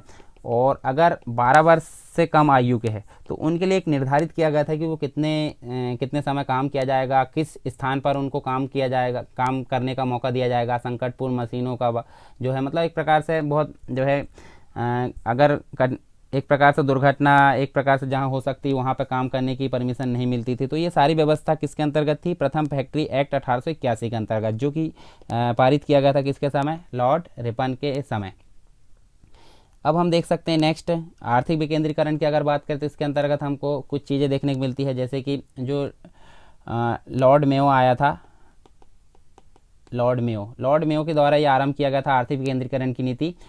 उसको जो है लॉर्ड रिपन ने आगे जारी रखा और यह नीति प्रचुर मात्रा में सफल रही थी। इसलिए रिपन ने यह निश्चय किया कि प्रांतों का आर्थिक उत्तरदायित्व बढ़ा दिया जाए और अब कर के साधनों को 3 भागों में उसने बांट दिया। कौन कौन से, साम्राज्य मदे, प्रांतीय मदे और बटी हुई मदे। तो इसके अंतर्गत हम देख सकते हैं साम्राज्य मदों के अंतर्गत जैसे कि शुल्क आ जाता है, इसके अलावा डाक, तार, रेलवे, अफीम, इसके अलावा हम देख सकते हैं नमक और टकसाल, जहाँ सिक्के छापे जाते हैं, सिक्के बनते हैं, सिक्के ढलते हैं, उनको बोलते हैं टकसाल। इसके अलावा सैनिक आय तथा भूमि कर आदि रखे जाते थे। और प्रांतीय मदों की अगर बात करें तो जेल से संबंधित जो मदें थी, डॉक्टरी सेवाएं, इसके अलावा मुद्रण यानी कि प्रिंटिंग, उसके अलावा राजमार्ग और साधारण प्रशासन, जो साधारण प्रशासन थे वो किसके अंतर्गत रखे जाते थे, प्रांतीय मदों के अंतर्गत। तो हम देख सकते हैं, देखिए यहाँ हमने देखे साम्राज्य की मदों के अंतर्गत शुल्क, डाकतार, रेलवे, अफीम, नमक, टकसाल, सैनिक आय, भूमिकर आदि रखे जाते थे। और इसकी समस्त आय का जो आय जो थी केंद्र को जाती थी, मतलब ये वाली जो आय थी वो किसको जाती थी, केंद्र को, ठीक है। मतलब जैसे आज की डेट में राजस्व होता है, राजस्व वसूला जाता है, उसी प्रकार तो केंद्र को जाती थी। और ये वाली जो आय थी, इन आय की अगर बात करें हम तो यह आय प्रांतीय व्यय के लिए पर्याप्त नहीं थी, इसलिए केंद्र भूमि कर की निश्चित जो प्रतिशत है उसको पूरा किया जाता था। उसके अलावा बटी हुई जो मदें थी, जैसे कि हम देखें तो आबकारी, इसके अलावा हम देख सकते हैं आबकारी कर है, स्टाम्प है, जंगल, पंजीकरण शुल्क, ये जो थे इसे प्रांतीय और केंद्रीय सरकारों में बराबर बराबर बांट दिया जाता था। ये वाली बटी हुई मदों को व्यय भी जो प्राय है इसी अनुपात में होता था। तो ये सारी चीज़ हमने देखे आर्थिक विकेंद्रीकरण 1882 के अंतर्गत। अब हम देखने वाले हैं नेक्स्ट स्थानीय स्वशासन, जो स्थानीय स्वशासन पर प्रस्ताव पारित हुआ था 1882 में, इसके बारे में। तो जो रिपन है संभवतः वो रिपन के जो राज्य थे, राज्यकाल का सबसे महत्वपूर्ण कार्य एक प्रकार से हम उसको बोल सकते हैं, सबसे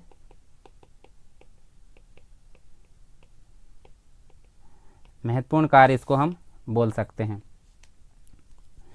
और जो रिपन था, रिपन ने देश के नगर पालिकाओं को विकसित करना चाहता था वो, उसके अनुसार इन्हीं से जो है देश की राजनीतिक शिक्षा आरंभ होती है। और इसके लिए उसने जो है ग्रामीण क्षेत्रों में स्थानीय बोर्ड की स्थापना की। तो ये भी हम देख सकते हैं, स्थानीय बोर्ड की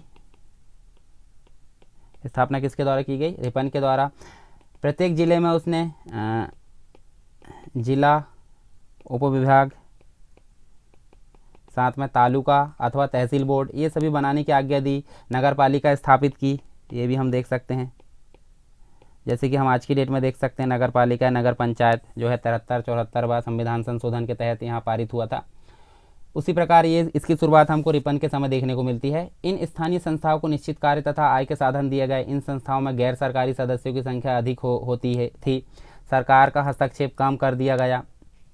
ये सारी चीज़ हम यहाँ देख सकते हैं स्थानीय स्वशासन के अंतर्गत। शिक्षा संबंधी सुधार की अगर बात करें यहाँ पे, तो यहाँ देखिए हमको देखने को मिलता है 1882 में हमको जो विलियम हंटर है, एक व्यक्ति थे अंग्रेज की तरफ से, विलियम हंटर, इनकी अध्यक्षता में एक आयोग का जो है भारत में 1854 1854 में वुड के निर्देश के पत्र के पश्चात यहाँ शिक्षा की प्रगति के लिए पुनरावलोकन के लिए आया था। इस आयोग ने सरकार के आरंभिक शिक्षा के प्रयास और उन्नति के उत्तरदायित्व पर बल दिया और सुझाव दिया कि कार्य नव स्थापित जो स्थानीय पालिकाओं है उसको सौंप दिया जाए, जिस पर सरकार की कड़ी निगरानी होगी। तो ये शिक्षा संबंधी कुछ सुधार थे।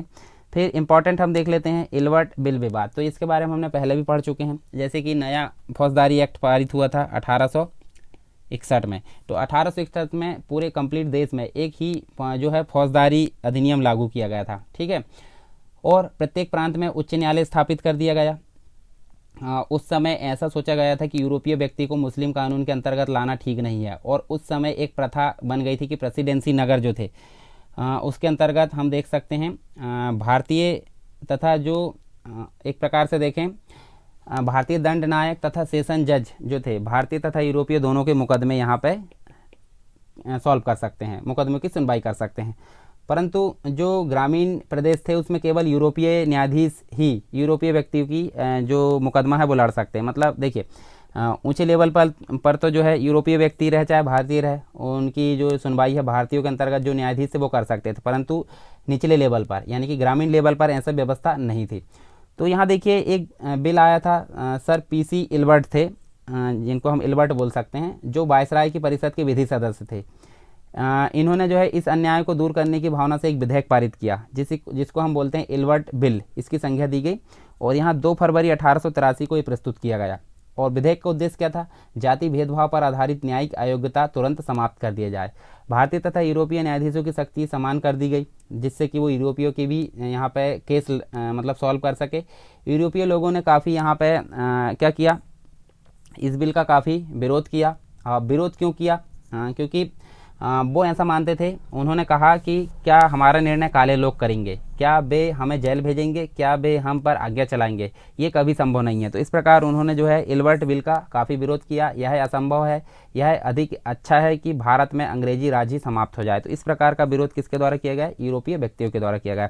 26 जनवरी 1884 को एक नया विधेयक पारित किया गया, जिसके अनुसार यदि यूरोपीय लोगों के मुकदमे जो है दंड नायकों अथवा सेशन जजों के सामने आए तो उसके अंतर्गत एक प्रकार से 12 जो सदस्य थे, 12 सदस्यों की एक टीम बनाई गई। तो 12 सदस्यों की एक टीम बनाई गई जिसको जूरी बोलते हैं। जूरी द्वारा मुकदमे की सुनवाई की मांग जो है कर सकते हैं। और 12 व्यक्तियों में कम से कम 7 व्यक्ति यूरोप के थे अथवा अमेरिका के। और ग्रामीण प्रदेशों में जहां ज्यूरी मुकदमे की सुनवाई असंभव थी, वहां वह मुकदमा न्यायाधीशों को उच्च न्यायालय की आज्ञा पर कहीं और हस्तांतरित करना होता था। तो ये पूरी कहानी है इलवर्ट बिल विवाद से संबंधित। अर्थात भारत के जो न्यायाधीश थे वो यूरोपीय, अगर इलवर्ट बिल पास हो जाता तो भारत के जो न्यायाधीश थे वो यूरोप तथा भारतीय दोनों के केस सॉल्व कर सकते थे, परंतु इसका विरोध किया गया और नया विधेयक बनाया गया। ठीक है, अब हम देख सकते हैं मैसूर का अध्यर्पण और साथ में हम देखेंगे रिपन का त्यागपत्र। तो मैसूर के अध्यर्पण के अंतर्गत हम देख सकते हैं, देखिए 1831 में क्या हुआ, कुप्रशासन या कुशासन के दोषारोपण के अधीन जो बेंटिक है उसने जो है मैसूर को विलय कर दिया। मैसूर का क्या कर दिया? विलय कर दिया। जो ब्रिटिश गवर्नमेंट है उसमें, ब्रिटिश साम्राज्य है उसमें। कालांतर में सरकार को पता लगा कि अत्याचार के समाचारों के बहुत अतिशयोक्ति थी, मतलब परंतु जो था कंपनी ने अपने निर्णय को बदलना उचित नहीं समझा। रिपन ने इस अन्याय को सुधारने के लिए जो राजा है, राजा को पद से हटा दिया, जो कि हम देख सकते हैं 1800 जो राजा है उसको 1867 में यहाँ पे हटा दिया और 1867 में स्वर्गवास हो गया। और उसके दत्तक पुत्र को यहाँ पे, जो दत्तक पुत्र था उसको मैसूर फिर से यहाँ पे प्रदान कर दिया, इसकी यानी कि पुनः लौटा दिया। तो ये हम देख सकते हैं मैसूर का अध्यर्पण, मैसूर का जो है फिर से उनको प्रदान किया गया। फिर उसके बाद रिपन का त्यागपत्र देखें तो यहाँ पे 1882 में ग्रीष्मकालीन जो ग्रीष्म ऋतु थी उसमें ग्लेडेस्टन ने मिस्र पर अधिकार करने की आज्ञा दी थी।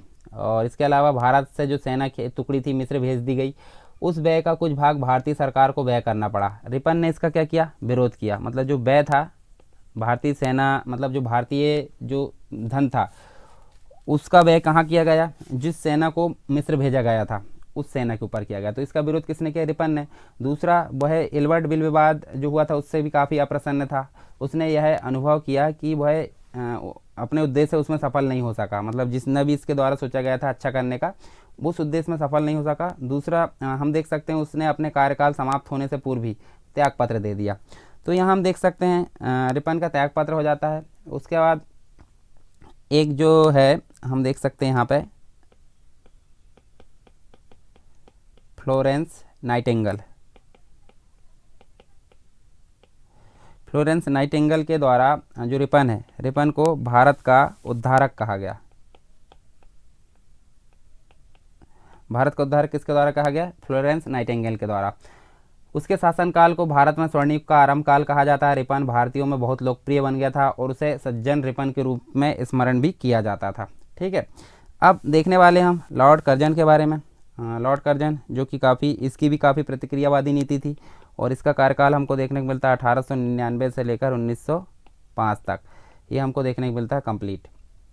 इससे संबंधित हमको बहुत सारी चीज़ें देखने को मिलती है, जैसे कि आप यहाँ देख सकते हैं कलकत्ता निगम अधिनियम 1899, पुलिस सुधार, इसके अलावा शिक्षा सुधार, आर्थिक सुधार, रेलवे सुधार, सिंचाई सुधार और सैनिक सुधार, इसके अलावा प्राचीन स्मारक परिरक्षण अधिनियम 1904। तो इन सभी चीज़ों के बारे में हम देखने वाले हैं एक एक करके। ठीक है, चलिए सबसे पहले देखते हैं हम कलकत्ता निगम अधिनियम जो है 1899। तो इसके अंतर्गत हम थोड़ी सी चीज़ें जान लेते हैं, जैसे जो कर्जन था, लॉर्ड कर्जन, इसने कलकत्ता नगर निगम को जो है सरकार के अधीन कर दिया। यहाँ पे सरकार के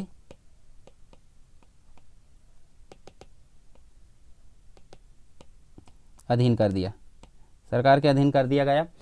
कलकत्ता निगम अधिनियम के अनुसार अगर देखें तो निगम के चुने हुए सदस्य की संख्या यहाँ पर कम कर दी गई और निगम एवं उसके जो अन्य समितियों में अंग्रेजों की संख्या बढ़ा दी गई। तो जो भारतीय थे, भारतीयों की संख्या कम कर दी गई और अंग्रेजों की संख्या क्या कर दी गई? बढ़ा दी गई। तो ये हम देख सकते हैं, अंग्रेजों की संख्या यहाँ बढ़ा दी गई और साथ ही निगम अब केवल एक एंग्लो इंडियन सभा के रूप में शेष रह गई। तो जो निगम था वो क्या बन गया? एक एंग्लो इंडियन सभा के रूप में यहाँ पे स्थापित हो गई। इसके अलावा 1902 की अगर बात करें हम, 1902 में हमको सर एंड्रयू फ्रेजर की अध्यक्षता में, कौन? सर एंड्रयू फ्रेजर की अध्यक्षता में एक पुलिस आयोग नियुक्त किया गया ताकि प्रत्येक प्रांत की जो पुलिस है उसके प्रशासन की जांच पड़ताल करे और इसके सुझावों में सभी स्तरों के वेतन वृद्धि, संख्या वृद्धि, सिपाहियों, इसके अलावा हम देखें तो पदाधिकारी जो थे उनके लिए पुलिस विद्यालय यानी कि पुलिस स्कूल या जो भी विद्यालय उसकी स्थापना करना, ऊंचे पदों के लिए सीधी भर्ती करना, प्रांतीय पुलिस सेवा की स्थापना, ये सभी व्यवस्था, केंद्रीय गुप्तचर विभाग की स्थापना, सभी व्यवस्था किसके द्वारा की गई? पुलिस सुधार के अंतर्गत कर्जन के काल में। ठीक है, और किसकी अध्यक्षता में? सर एंड्रयू फ्रेजर की अध्यक्षता में किया गया। शिक्षा संबंधी सुधार की अगर बात करूं मैं यहाँ पे, तो यहाँ देखिए कर्जन ने जो है शिक्षा में जो स्तर गिरते जा रहे थे काफ़ी, तो अनुशासन कम होता जा रहा था, उसे विश्वास था कि शिक्षा संस्थान राजनीतिक विद्रोहियों के कारखाने बन चुके हैं। तो यहाँ उसके द्वारा जो है 1902 में क्या किया गया? थॉमस रेले की अध्यक्षता में, थॉमस रेले की अध्यक्षता में विश्वविद्यालय आयोग का गठन किया गया। विश्वविद्यालय आयोग का गठन किया गया किसके अंतर्गत? जो कर्जन है उसके अंतर्गत। और इसका उद्देश्य जो था भारत में विश्वविद्यालय की अवस्था का परीक्षण करना और उनकी कार्यक्षमता और संविधान के सुधार के लिए सुझाव दे। आयोग के सुझाव के आधार पर भारतीय विश्वविद्यालय अधिनियम, यहाँ हम देख सकते हैं भारतीय विश्वविद्यालय एक्ट हम बोल सकते हैं 1904, ये पारित किया गया। इस अधिनियम द्वारा विश्वविद्यालयों पर सरकारी नियंत्रण बढ़ गया और जो विश्वविद्यालय थे उनकी सेनेटों में सरकार द्वारा मनोनीत सदस्यों की संख्या भी बढ़ गई। तो ये शिक्षा संबंधी कुछ सुधार थे। फिर हम देख लेते हैं यहाँ पे इसके संबंध में आर्थिक सुधार। तो लॉर्ड कर्जन के संबंध में हम आर्थिक सुधार की बात करें यहाँ पे, तो कर्जन ने एक प्रकार से भूमि कर, सिंचाई कर, भूमि, इसके अलावा सिंचाई और कृषि, रेलवे और टकसाल, इन सभी चीज़ों से संबंधित जो अधिनियम है पारित किए। और इसके अलावा अगर देखें तो 1899 से लेकर 1900 के जो है एक प्रकार से दुर्भिक्ष और सूखे का जो है दक्षिणी, मध्य और पश्चिमी भारत के विस्तृत प्रदेशों पर प्रभाव हुआ, जो सूखा हुआ था यानी कि अकाल पड़ा था। सर जो एंटनी है, मतलब जो एक व्यक्ति था एंटनी मैकडोनाल्ड, एंटनी मैकडोनाल्ड की अध्यक्षता में एक अकाल आयोग का गठन किया गया।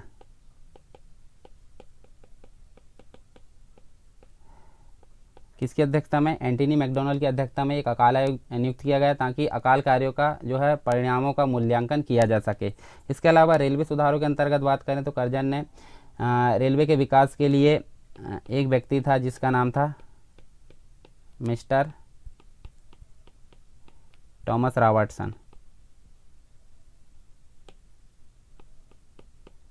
थॉमस रॉबर्टसन जो था रेलवे विशेषज्ञ था, इसको नियुक्त किया और उन्होंने रेलवे बोर्ड की स्थापना का सुझाव दिया ताकि वह समस्त रेलवे प्रशासन के विषय में राजधानी लाइनों, कंपनी के अधीन लाइनों और अन्य संबंधित मामलों की देखरेख कर सके। तो ये व्यक्ति को यहाँ पर नियुक्त किया गया था रेलवे सुधार के अंतर्गत रेलवे की सारी व्यवस्था को मेंटेन करने के लिए, सुझाव देने के लिए।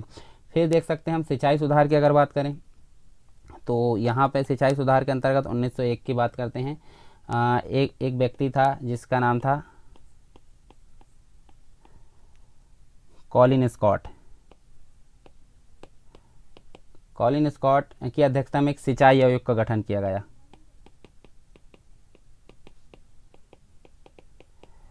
सिंचाई आयोग का गठन किया गया। इसकी अनुशंसा पर झेलम नगर का कार्य पूरा किया गया तथा जो अपर चिनाव थी, अपर झेलम थी, मतलब जो झेलम नदी है और चिनाव नदी तथा लोअर जो बारी दोआब था, उस नहरों का कार्य हाथ में लिया गया। इसके अलावा हम देखें तो 1904 की अगर बात करें हम तो एक सहकारी उधार समिति अधिनियम पारित किया गया जिससे कृषकों को कम दर पर उधार मिल सके। ठीक है, तो ये सारी चीज़ है सिंचाई सुधार के अंतर्गत। फिर हम देखने वाले यहाँ पे सैनिक सुधार और इसके अलावा देखेंगे प्राचीन स्मारक परिरक्षण अधिनियम। तो सैनिक सुधार के अंतर्गत कुछ चीज़ें इंपॉर्टेंट है, जैसे कि जो है सेना के पुनर्गठन का कार्य जो है मुख्य रूप से कौन करता है? एक व्यक्ति है लॉर्ड किचनर।